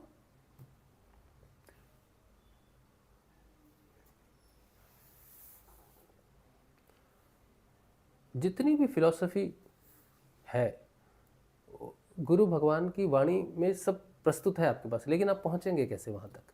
आप गुरुदेव की आवाज़ को सुनेंगे और सोच उसको उसका यथार्थ रूप से उसका वर्णन कर पाएंगे तो आपने क्या समझ लिया फिलॉसफी को? नहीं। आप चलेंगे उत्तर से, और गुरु की कोई वाणी पश्चिम में है, दक्षिण में है, आप उत्तर में ही दक्षिण को प्राप्त कर लें। दक्षिण में जाके दक्षिण को प्राप्त करने की जरूरत नहीं है, आप उत्तर में ही दक्षिण को प्राप्त कर लें, तब आपके अंदर घटना घटी। दक्षिण में जाके दक्षिण को प्राप्त किया तो फिर क्या ही प्राप्त किया। उत्तर में दक्षिण, उत्तर में पूर्व, उत्तर में ही पश्चिम को प्राप्त करो, तब तुम्हारे अंदर घटना है। तब फिर दिशा विशेष का कोई महत्व नहीं रह जाता। फिर तुम किसी भी तरफ मुख करके बैठ जाओ, किस दिशा में भगवान नहीं है, तब दिशाओं का महत्व खत्म। इसी बात से गुरुदेव ने बात कही कि भाई जिधर मर्जी मुंह करके बैठ जाओ, क्यों बैठ जाओ किधर भी मुंह करके। मैं तो सभी तो उत्तर और पूर्व में बैठ के गुरुजी मंत्र जपते हैं, अभी मैं पश्चिम में बैठ जाऊं तो लोग कहेंगे मुसलमान है, क्योंकि मुस्लिम पश्चिम की तरफ पूजा करते हैं, हम पूर्व की तरफ करते हैं। तो गुरु ने कहा कोई फर्क नहीं पड़ता। क्यों नहीं फर्क पड़ता? क्योंकि पश्चिम में ही पूर्व प्रकट हो जाएगा, पूर्व में ही पश्चिम प्रकट हो जाएगा। क्योंकि अगर अंदर प्रकट हुआ तो सारी दिशाएं उसी से प्रकट होती है, इसलिए दिशाओं का भेद खत्म। दिशाओं का भेद खत्म तो स्थान का भेद खत्म, स्थान का भेद खत्म तो समय का भेद खत्म, क्योंकि कहीं जाने आने की दूरी तय करने की बात ही नहीं है। मैं यहां बैठा हूं या वहां बैठा हूं, कोई मतलब नहीं है उससे। भागवत कृपा, गुरु कृपा कोई छोटे शब्द नहीं है, आंतरिक है, गुणातीत शब्द हैं ये। इसीलिए ज्ञान में कुछ भी नहीं रखा। ज्ञान तो भगवान की लीला से प्रकट हो जाता है, वैसे ही जैसे अभी हो रहा है। इसकी कोई प्लानिंग नहीं है। मैंने अभी तक जो कुछ भी आपको कहा है, ये सारा का सारा आपको सिद्ध योग फिलॉसफी में गुरुदेव जी की वाणी में मिलेगा। हर शब्द कहीं ना कहीं गुरुदेव जी की वाणी से मिल जाएगा जाकर, अगर सच में आंतरिक है तो। वरना ये सब प्लानिंग करके बोलना, याद तो किया नहीं जा सकता जो मैं बोल रहा हूँ। मुझे पता भी नहीं मैंने क्या बोलना है और क्या बोला है, कहाँ से शुरू किया कहाँ पहुंचा मुझे तो मालूम नहीं है। लेकिन मैं इतना ही कह रहा हूँ कि भगवान की लीलाओं का पान करना, और गुरुदेव की वो बात कि भाई कथा अमृत से पार नहीं पड़ती है। गुरुदेव ने कहा ना, कथा अमृत से पार नहीं पड़ती है, नहीं पड़ती है। लेकिन किसकी नहीं पड़ती है? जो बाहर मुखी है। इसीलिए बार बार ये मत सोचना कि भगवान की लीला का, कथाओं का जो पान है वो हमारे लिए नहीं है। अंदर वही है, अंदर वही है। जहां गुरुदेव आपको अंदर लेके जा रहे हैं ना, वहां नित्य नियमित हर समय हर क्षण एक ही बात चल रही है, हरि हरि हरि हरि हरि हरि, कृष्ण कृष्ण राम राम हरि हरि, कृष्ण कृष्ण राम राम हरि हरि, कृष्ण हरि राम राम राम राम। यही चल रहा है, कुछ और है ही नहीं अंदर।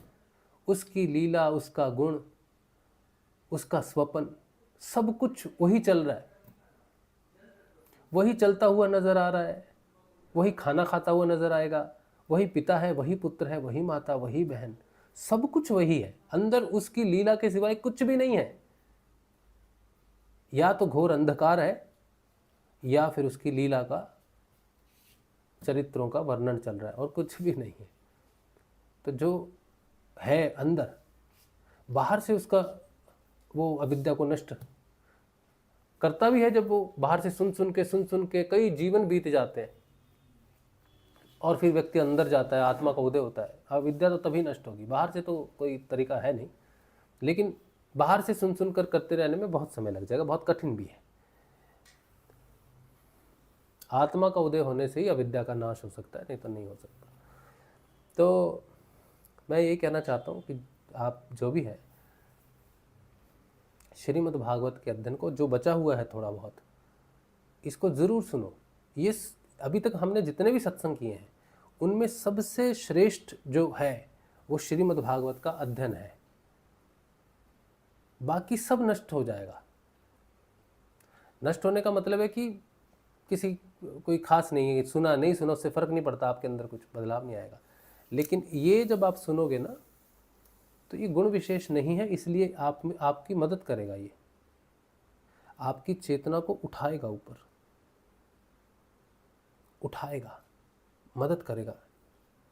जैसे प्राण ऊपर उठाता है ना, कुंडलिनी शक्ति ऊपर उठती है। क्यों? क्योंकि नीचे बंद लगता है, अपान वायु नीचे नहीं जाएगा, तो कुंडलिनी को धक्का लगेगा, फोर्स लगेगा, ऊपर उठेगी। इसी तरह से ये जो है, ये भी प्राण का ही काम करेगी, बिना बंद लगाए ऊपर उठा देगा। और अभी जो मैसेज दिया रीना बहन ने, आपकी बातों में मधुर रस है, उसमें नींद और झपकी आती है। क्यों आती है? ये प्राण को असेंड करता है। ये जो वाणी है, इसमें जो माधुर्य है, जो रस है, भगवान का रस जो है, ये वो प्राण है जो आपके प्राण को ऊपर लेके जाता है।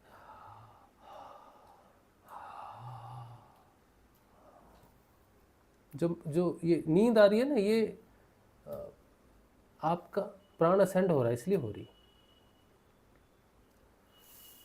तो ये बात मेरे मन में आई, बहुत दिन से आ रही थी कि मैं ये बात बताऊं कि बहुत अंतर है बाहर से गुरुदेव की आवाज़ को सुनकर उनकी बातों को समझना और अंदर जाके उनकी बातों को समझना, इसमें बहुत अंतर है। इसलिए तोते की रट नहीं करनी चाहिए कि गुरुदेव ने ये बोला है, वो बोला है। गुरुदेव ने क्या बोला है, इसको समझने की क्षमता भी हमारी नहीं है, जब तक कि हमें वो ना प्राप्त हो जाए, अंदर से भगवान श्री कृष्ण के स्वरूप में ही गुरु तुमको मिलेगा। और जैसे अर्जुन को आंतरिक रूप से ज्ञान मिला, वैसे ही तुमको आंतरिक रूप से मिलेगा। बाहर वाला जो गुरुदेव ने बोला वो तो समझ में ही नहीं आएगा, उसका तो उटपटांग उल्टी पुल्टी व्याख्या होती रहेगी। 10 लोग आएंगे, 10 तरह से उसकी व्याख्या हो जाएगी, क्योंकि संसार में यही होता आया है। सिद्धों की, गुरुओं की वाणी की उल्टी व्याख्या ही होती है। उनके 10 शिष्य होंगे तो 10 व्याख्याएं हो जाएंगी, 1000 शिष्य होंगे तो 1000 व्याख्याएं हो जाएंगी। लेकिन सही व्याख्या तुमको गुरु ही देगा, और वो तुम्हारे अंदर बैठा है, तभी बताएगा कि बेटा मैंने क्या कहा, कैसे कहा, किस लिए कहा है। तब तुम किधर से भी शुरू करो, पहुंचोगे वहीं जहां तुम्हें पहुंचना है, क्योंकि कोई दिशा ही नहीं है। तो अंदर कोई दिशा नहीं है, उत्तर पूरब पश्चिम कुछ नहीं, अंदर एक ही दिशा है बस, ईश्वर की दिशा, और बाहर उस दिशा को उत्तर माना जाता है, समझे। अंदर लेकिन उत्तर रूप में है ऐसा नहीं है, अंदर एक ही दिशा है। चलिए आगे आगे पढ़ते हैं। तो ये बात हमारे मन में बहुत दिन से आ रही थी, तो हमें थोड़ी परेशान भी करती थी ये बात कि किसी को पर्सनली तो नहीं बोल सकते कि आप आओ सत्संग में। हो सकता है कि शायद बीच में कभी सत्संग सुन ले और ये बात उसे समझ में आ जाए कि देखो क्या हो रहा है, क्यों हो रहा है, इसलिए हो रहा है। अच्छा, हम पढ़ रहे हैं, है ना, क्या पढ़ रहे हैं? क्योंकि आप राग द्वेषादि दोषों से सर्वदा मुक्त हैं और अपने निरावरण अखंड स्वरूपभूत परमानंद में मगन रहते हैं। ये कहाँ से बात आई थी? ये बात आई थी कि देवताओं ने प्रार्थना की भगवान श्री कृष्ण से, सभी मिलने आए हैं, सभी मिलने आए हैं। तो वो क्या कहते हैं भगवान से? कहते हैं स्वामी, कर्मों के विकट फंदों से छूटने की इच्छा वाले मुमुक्षुजन भक्ति भाव से अपने हृदय में जिसका चिंतन करते रहते हैं। देखो ये वही बात है ना, जो अभी हमने इतनी लंबी चौड़ी बात की है, वही की है। कर्मों के विकट फंदों से छूटने की इच्छा वाले मुमुक्षु जन भक्ति भाव से अपने हृदय में जिसका चिंतन करते रहते हैं। क्यों चिंतन कर रहे हैं? कर्मों के बंधन से छूटने के कारण कर रहे हैं। आपने उन्हीं चरण कमलों को हम लोगों, आपके उसी चरण कमलों को हम लोगों ने अपनी बुद्धि, इंद्रियां, प्राण, मन और वाणी से साक्षात नमस्कार किया है। अहो आश्चर्य है, साष्टांग दंडवत जो बोला आपको। अजित, आप माइक रज आदि गुणों में स्थित होकर इस अचिंत्य नाम रूपात्मक प्रपंच की त्रिगुणमयी माया के द्वारा अपने आप में ही रचना करते हैं, पालन करते हैं और संहार करते हैं। यह सब करते हुए भी इन कर्मों से आप लिप्त नहीं होते हैं। देखो कितनी सुंदर बात है, भगवान सब कर्मों को करते हुए उसमें लिप्त नहीं होते। क्यों नहीं होते? क्योंकि भगवान को किसी फल की इच्छा नहीं है। हाँ। क्योंकि आप राग द्वेषादि दोषों से सर्वदा मुक्त हैं। क्योंकि आप, देखो वर्णन भी लिखा है, क्यों लिप्त नहीं होते? क्योंकि आप राग द्वेषादि दोषों से सर्वदा मुक्त हैं और अपने निरावरण अखंड स्वरूप भूत परमानंद में मगन रहते हैं। तो परमानंद में मगन रहते, तो किसी का जीवन आनंदमयी है तो इसका मतलब है भगवानमयी है, भागवत कृपामयी जीवन है, गुरु कृपामयी जीवन, आनंदमयी जीवन है। गुणात्मक जीवन कभी भी आनंदमयी नहीं हो सकता है। स्तुति करने योग्य परमात्मन, जिन मनुष्यों की चित्तवृत्ति राग द्वेषादि से कलुषित है, वे उपासना, वेद अध्ययन, दान, तपस्या और यज्ञ आदि कर्म भले ही करें। फिर से सुनो, स्तुति करने योग्य परमात्मन, हे प्रभु, जिन मनुष्यों की चित्तवृत्ति राग द्वेषादि से कलुषित है, वे अगर उपासना करें, वेद अध्ययन करें, दान करें, तपस्या करें, यज्ञ करें, चाहे ये सब करें, परंतु उनकी वैसी शुद्धि नहीं हो सकती है जैसी श्रवण के द्वारा संतुष्ट शुद्धांत करण सज्जन पुरुषों की आपकी लीला कथा कीर्ति के विषयों में दिनों दिन बढ़कर परिपूर्ण होने वाली श्रद्धा से होती है। देखो कितनी सुंदर बात है। जो बात हमने अभी बोली 20, 25, 40 मिनट में, वही बात बोल रहे हैं देवता लोग। क्या बोलते हैं? सुनो, कि कोई उपासना कर रहा है, कोई वेदाध्ययन कर रहा है, कोई दान कर रहा है, कोई तपस्या कर रहा है, कोई यज्ञ कर रहा है, लेकिन अगर उसके अंदर राग और द्वेष आदि है तो उसकी शुद्धि वैसी नहीं होती जैसी आपकी भगवान की लीला कथा का पान करने से होती है। आपकी लीला कथा आपकी कीर्ति के विषयों में दिनों दिन बढ़कर परिपूर्ण होने वाली श्रद्धा से होती है। हो गई ना सिंपल बात? वही बात आ गई ना, जो कह रहे हैं हम कि भगवान की कथा का अमृत अगर आंतरिक रूप से किया जाए, बिना सुख दुख किसी भी कर्म की इच्छा के, तो वो आपकी आंतरिक शुद्धि करता है। यही बात लिखी हुई है, बिल्कुल सेम टू सेम।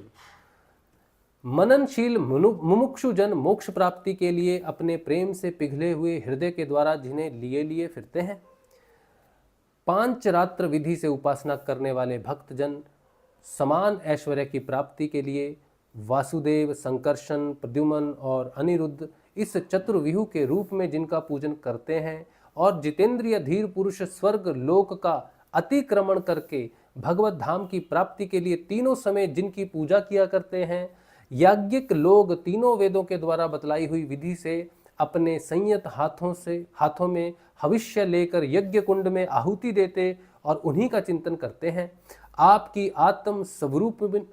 आत्म स्वरूपिणी माया के जिज्ञासु योगीजन हृदय के अंतर्देश में दहर विद्या आदि के द्वारा आपके चरण कमलों का ही ध्यान करते हैं, और आपके बड़े बड़े प्रेमी भक्तजन उन्हीं को अपना परम इष्ट आराध्य देव मानते हैं। प्रभु, आपके वे ही चरण कमल हमारी समस्त अशुभ वासनाओं, विषय वासनाओं को भस्म करने के लिए अग्नि स्वरूप हों। वे अग्नि के समान हमारे पाप तापों को भस्म कर दें। प्रभु, यह भगवती लक्ष्मी आपके वक्षस्थल पर मुरझाई हुई बासी वनमाला से भी सौत की तरह स्पर्धा रखती है। माता लक्ष्मी आपके वक्षस्थल पर जो मुरझाई हुई माला या बासी वनमाला है, उससे भी स्पर्धा करती हैं, सौत की तरह स्पर्धा रखती हैं। फिर भी आप उनकी परवाह ना करके भक्तों के द्वारा इस बासी माला से की हुई पूजा भी प्रेम से स्वीकार करते हैं। ऐसे भक्तवत्सल प्रभु के चरण कमल सर्वदा हमारी विषय वासनाओं को जलाने वाले अग्नि स्वरूप हों। तो विषय वासना क्या है? सुख भी विषय वासना ही है। सुख की चाह से किए हुए भागवत भक्ति सुख जरूर देगी, लेकिन वो है तो विषय वासना। तो देवता लोग उसे भी नष्ट करने की बात कर रहे हैं। हे अनंत, वामन अवतार में दैत्यराज बलि की दी हुई पृथ्वी को नापने के लिए जब आपने अपना पग उठाया था और वह सत्य लोक में पहुंच गया था, तब यह ऐसा जान पड़ता था मानो कोई बहुत बड़ा विजय ध्वज हो। ब्रह्मा जी के पखारने के बाद उससे गिरती हुई गंगा जी के जल की 3 धाराएं ऐसी जान पड़ती थी मानो उसमें लगी हुई 3 पताकाएं फहरा रही हों। उसे देखकर असुरों की सेना भयभीत हो गई और देव सेना निर्भय। आपका वह चरण कमल साधु स्वभाव पुरुषों के लिए आपके धाम वैकुंठ लोक की प्राप्ति की और दुष्टों के लिए अधोगति का कारण है। भगवन, आपका वही पाद पद्म हम भजन करने वालों के सारे पाप ताप धो बहा दे। ब्रह्मा आदि जितने भी शरीरधारी हैं, वे सत्व रज तम इन 3 गुणों के परस्पर विरोधी त्रिविध भावों की टक्कर से जीते मरते रहते हैं। वे सुख दुख के थपेड़ों से बाहर नहीं हैं, और ठीक वैसे ही आपके वश में है जैसे नथे हुए बैल अपने स्वामी के वश में होते हैं। आप उनके लिए भी काल स्वरूप हैं। उनके जीवन का आदि मध्य और अंत आपके ही अधीन है। इतना ही नहीं, आप प्रकृति और पुरुष से भी परे स्वयं पुरुषोत्तम हैं। आपके चरण कमल हम लोगों का कल्याण करें। प्रभु, आप इस जगत की उत्पत्ति, स्थिति और प्रलय के परम कारण हैं, क्योंकि शास्त्रों ने ऐसा कहा है कि आप प्रकृति, पुरुष और महतत्व के भी नियंत्रण करने वाले काल हैं। शीत, ग्रीष्म और वर्षा काल रूप 3 नाभियों वाले संवत्सर के रूप में सबको क्षय की ओर ले जाने वाले काल आप ही हैं। आपकी गति अबाध और गंभीर है। आप स्वयं पुरुषोत्तम हैं। यह पुरुष आपसे शक्ति प्राप्त करके अमोघ वीर्य हो जाता है और फिर माया के साथ संयुक्त होकर विश्व के महतत्व रूप गर्भ का स्थापन करता है। इसके बाद वह महतत्व त्रिगुणमयी माया का अनुसरण करके पृथ्वी, जल, तेज, वायु, आकाश, अहंकार और मन रूप 7 आवरणों परतों वाले इस स्वर्ण वर्ण ब्रह्मांड की रचना करता है।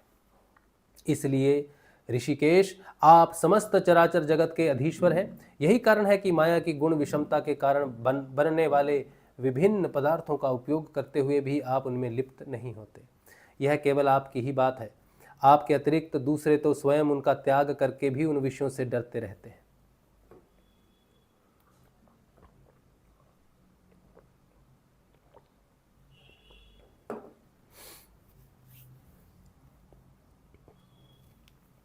सोलह 1000 से अधिक रानियां आपके साथ रहती हैं। वे सब अपनी मंद मंद मुस्कान और तिरछी चितवन से मुक्त मनोहर भौं के इशारे से सुर तालापों से प्रौढ़ सम्मोहक काम बाण चलाती हैं और काम कला की विविध रीतियों से आपका मन आकर्षित करती रहती हैं, करना चाहती हैं, परंतु फिर भी वे अपने परिपुष्ट काम बाणों से आपका मन तनिक भी न डिगा सकी, वे असफल ही रहीं। आपने त्रिलोक की पाप राशि को धो बहाने के लिए दो प्रकार की पवित्र नदियां बहा रखी हैं। एक तो आपकी अमृतमयी लीला से भरी कथा नदी और दूसरी आपके पाद प्रक्षालन से जल से भरी गंगा जी। क्या सुंदर बात है, क्या सुंदर बात है। दो नदियां भगवान ने बहाई हैं। एक तो आपकी अमृतमयी लीला से भरी कथा नदी और दूसरी आपके पाद प्रक्षालन से जल से भरी गंगा जी। अतः सत्संग सेवी विवेकी जन कानों के द्वारा आपकी कथा नदी में और शरीर के द्वारा गंगा जी में गोता लगाकर दोनों ही तीर्थों का सेवन करते हैं और अपने पाप ताप मिटा देते हैं। देखो ये बात होगी। श्री सुखदेव जी कहते हैं, परीक्षित, समस्त देवताओं और भगवान शंकर के साथ ब्रह्मा जी ने इस प्रकार भगवान की स्तुति की। इसके बाद वे प्रणाम करके अपने धाम में जाने के लिए आकाश में स्थित होकर भगवान से इस प्रकार कहने लगे। ब्रह्मा जी ने कहा, सर्वात्मन प्रभु, पहले हम लोगों ने आपसे अवतार लेकर पृथ्वी का भार उतारने के लिए प्रार्थना की थी, सो वह काम आपने हमारी प्रार्थना के अनुसार ही यथोचित रूप से पूरा कर दिया है। आपने सत्यपरायण साधु पुरुषों के कल्याणार्थ धर्म की स्थापना भी कर दी है और दसों दिशाओं में ऐसी कीर्ति फैला दी जिसे सुन सुना कर सब लोग अपने मन का मैल मिटा देते हैं। आपने यह सर्वोत्तम रूप धारण करके यदुवंश में अवतार लिया है और जगत के हित के लिए उदारता और पराक्रम से भरी अनेकों लीलाएं की हैं। प्रभु, कलयुग में जो साधु स्वभाव मनुष्य आपकी इन लीलाओं का श्रवण कीर्तन करेंगे, वे सुगमता से ही इस अज्ञान रूप अंधकार से पार हो जाएंगे। एग्जैक्टली यही बात भगवान श्री हरि गुरुदेव ने यही बात कही थी, जो आप ध्यान से सुनिए। क्या कहते हैं, मैंने जो थोड़ी देर बीच में बात की थी उसमें क्या किया था कि एक घोर अंधकार है, घना अंधकार है, जिसको प्रकाशित करने वाला एकमात्र आत्मा है और कुछ भी उसे प्रकाशित नहीं कर सकता। तो वो क्या है? वो अविद्या है। और देखिए यहाँ क्या लिखा है, प्रभु, कलयुग में जो साधु स्वभाव मनुष्य आपकी इन लीलाओं का श्रवण कीर्तन करेंगे, वे सुगमता से ही इस अज्ञान रूप अंधकार से पार हो जाएंगे। तो अंधकार, अविद्या, अज्ञान, ये सबसे घोर अंधकार है। इससे बड़ा अंधकार कुछ भी नहीं है। बाहर का अंधकार नहीं, अज्ञानता और अविद्या का अंधकार घोर अंधकार है, ब्लैक होल है वो। पुरुषोत्तम सर्वशक्तिमान प्रभु, आपको यदुवंश में अवतार ग्रहण किए 125 वर्ष बीत गए हैं। 125 वर्ष के हो गए भगवान श्री कृष्ण की जो आयु बताई जा रही है। क्या क्या कह रहे हैं? सर्वशक्तिमान प्रभु पुरुषोत्तम, आपको यदुवंश में अवतार ग्रहण किए 125 वर्ष बीत गए हैं। सर्वाधार, अब हम लोगों का ऐसा कोई काम बाकी नहीं है जिसे पूर्ण करने के लिए आपके यहाँ रहने की आवश्यकता हो। ब्राह्मणों के शाप के कारण आपका यह कुल भी एक प्रकार से नष्ट हो ही चुका है। इसलिए हे वैकुंठनाथ, यदि आप उचित समझें तो अपने परम धाम में पधारिए और अपने सेवक हम लोकपालों का तथा हमारे लोगों का पालन पोषण कीजिए। भगवान श्री कृष्ण ने कहा, ब्रह्मा जी, आप जैसा कहते हैं मैं पहले से ही वैसा निश्चय कर चुका हूँ। मैंने आप लोगों का सब काम पूरा करके पृथ्वी का भार उतार दिया है, परंतु अभी एक काम बाकी है। वह यह है कि यदुवंशी बल, विक्रम, वीरता, शूरता और धन संपत्ति से उन्मत्त हो रहे हैं। ये सारी पृथ्वी को ग्रस लेने पर तुले हुए हैं। इन्हें मैंने ठीक वैसे ही रोक रखा है जैसे समुद्र को उसके तट की भूमि। यदि मैं घमंडी और उच्छृंखल यदुवंशियों का यह विशाल वंश नष्ट किए बिना ही चला जाऊंगा तो ये सब मर्यादा का उल्लंघन करके सारे लोगों का संहार कर डालेंगे। निष्पाप ब्रह्मा जी, अब ब्राह्मणों के शाप से इस वंश का नाश प्रारंभ हो चुका है। इसका अंत हो जाने पर मैं आपके धाम में होकर आऊँगा। श्री सुखदेव जी कहते हैं, परीक्षित, जब अखिल लोकाधिपति भगवान श्री कृष्ण ने इस प्रकार कहा तब ब्रह्मा जी ने उन्हें प्रणाम किया और देवताओं के साथ वे अपने धाम को चले गए। उनके जाते ही द्वारकापुरी में बड़े बड़े अपशकुन, बड़े बड़े उत्पात उठ खड़े हुए। उन्हें देखकर यदुवंश के बड़े बूढ़े भगवान श्री कृष्ण के पास आए। भगवान श्री कृष्ण ने उनसे यह बात कही। भगवान श्री कृष्ण ने कहा, गुरुजनों, आजकल द्वारका में जिधर देखिए उधर ही बड़े बड़े अपशकुन और उत्पात हो रहे हैं। आप लोग जानते ही हैं कि ब्राह्मणों ने हमारे वंश को ऐसा शाप दे दिया है जिसे टाल सकना बहुत ही कठिन है।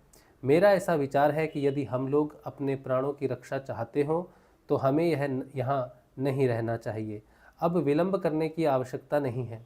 हम लोग आज ही परम पवित्र प्रभास क्षेत्र के लिए निकल पड़े। प्रभास क्षेत्र की महिमा बहुत प्रसिद्ध है। जिस समय दक्ष प्रजापति के शाप से चंद्रमा को राज यक्षमा रोग ने ग्रस लिया था, उस समय उन्होंने प्रभास क्षेत्र में जाकर स्नान किया और वे तत्क्षण उस पापजन्य रोग से छूट गए। साथ ही उन्हें कलाओं की अभिवृद्धि भी प्राप्त हो गई।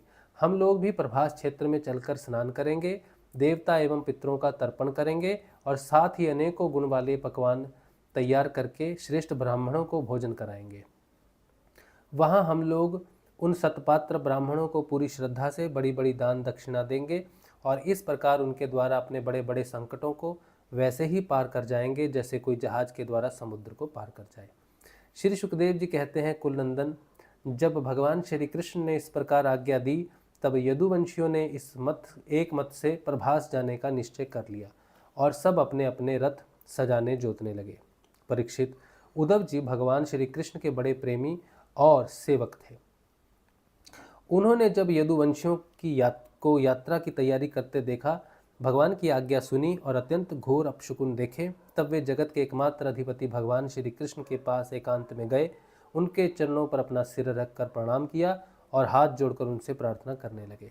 उद्धव जी ने कहा, योगेश्वर, आप देवादि देवों के भी अधीश्वर हैं। आपकी लीलाओं के श्रवण कीर्तन से जीव पवित्र हो जाता है। आप सर्वशक्तिमान परमेश्वर हैं। आप चाहते तो ब्राह्मणों के शाप को मिटा सकते थे, परंतु आपने वैसा किया नहीं। इससे मैं यह समझ गया कि अब आप यदुवंश का संहार करके इसे समेटकर अवश्य ही इस लोक का परित्याग कर देंगे। परंतु घुंघराली अलकों वाले श्याम सुंदर, मैं आधे क्षण के लिए भी आपके चरण कमलों के त्याग की बात सोच भी नहीं सकता। मेरे जीवन सर्वस्व, मेरे स्वामी, आप मुझे भी अपने धाम में ले चलिए। प्यारे कृष्ण, आपकी एक एक लीला मनुष्यों के लिए परम मंगलमयी और कानों के लिए अमृत स्वरूप है।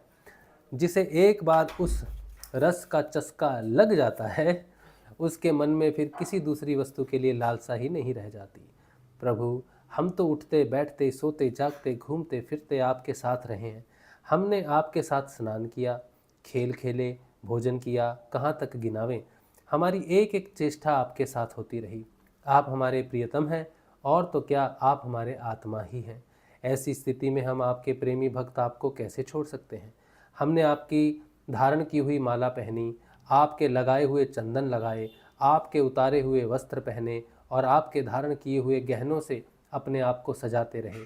हम आपकी जूठन खाने वाले सेवक हैं, इसलिए हम आपकी माया पर अवश्य ही विजय प्राप्त कर लेंगे।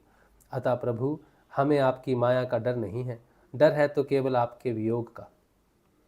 हम जानते हैं कि माया को पार कर लेना बहुत ही कठिन है। बड़े बड़े ऋषि मुनि दिगंबर रहकर और आजीवन नैष्टिक ब्रह्मचर्य का पालन कर कर अध्यात्म विद्या के लिए अत्यंत परिश्रम करते हैं। इस प्रकार की कठिन साधना से उन सन्यासियों के हृदय निर्मल हो पाते हैं और तब कहीं वे समस्त वृत्तियों की शांति रूप निष्कर्म्य अवस्था में स्थित होकर आपके ब्रह्म नामक धाम को प्राप्त होते हैं। महायोगेश्वर, हम लोग तो कर्म मार्ग में ही भ्रम भटक रहे हैं, परंतु इतना निश्चित है कि हम आपके भक्तजनों के साथ आपके गुणों और लीलाओं की चर्चा करेंगे तथा मनुष्य की सी लीला करते हुए आपने जो कुछ किया या कहा है उसका स्मरण कीर्तन करते रहेंगे। साथ ही आपकी चाल ढाल, मुस्कान, चितवन और हास परिहास की स्मृति में तल्लीन हो जाएंगे। केवल इसी से हम दुस्तर माया को पार कर लेंगे। इसलिए हमें माया से पार जाने की नहीं, आपके विरह की चिंता है। आप हमें छोड़िए नहीं, साथ ले चलिए। श्री सुखदेव जी कहते हैं, परीक्षित, जब उद्धव जी ने देवकी नंदन भगवान श्री कृष्ण से इस प्रकार प्रार्थना की, तब उन्होंने अपने अनन्य प्रेमी सखा एवं सेवक उद्धव जी से कहा। यहाँ पर छठा अध्याय समाप्त होता है, सातवां अध्याय शुरू होता है और भगवान ने क्या कहा ये हम कल देखेंगे। भगवान अवधूत उपाख्यान, सातवां अध्याय क्या है? अवधूत उपाख्यान, पृथ्वी से लेकर कबूतर तक 8 गुरुओं की कथा। आहा, गुरुओं की कथा, बड़ी सुंदर बात है। पृथ्वी से लेकर कबूतर तक 8 गुरुओं की कथा, अवधूत उपाख्यान, ये हम कल पढ़ेंगे, ठीक है। चलो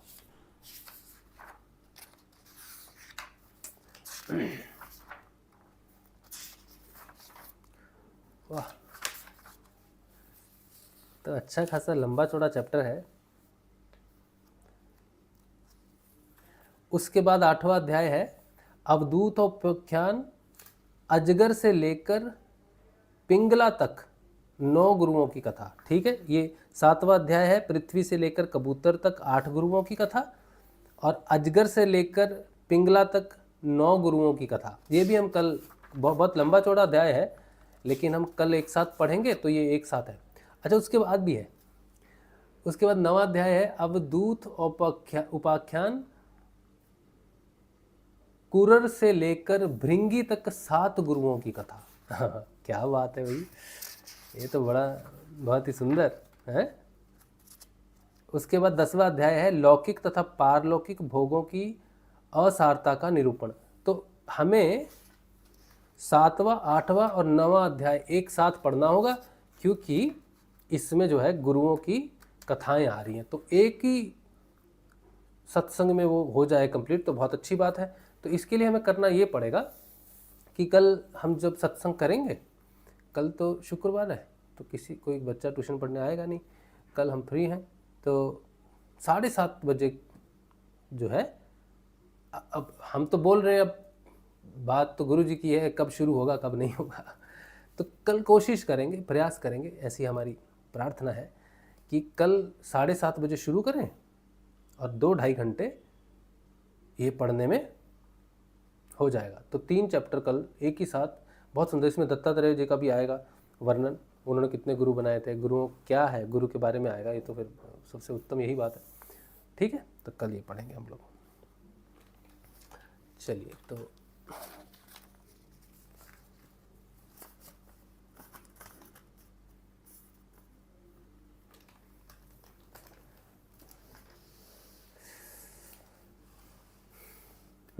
कोई प्रश्न किसी का? कुछ नहीं? चलिए, आप सबको जय श्री गुरुदेव, और कल मिलते हैं हम लोग कल के सत्संग में। और आज का सत्संग जो है वो भगवान श्री गुरुदेव के श्री चरणों में रख देते हैं। जय श्री गुरुदेव, जय श्री दास।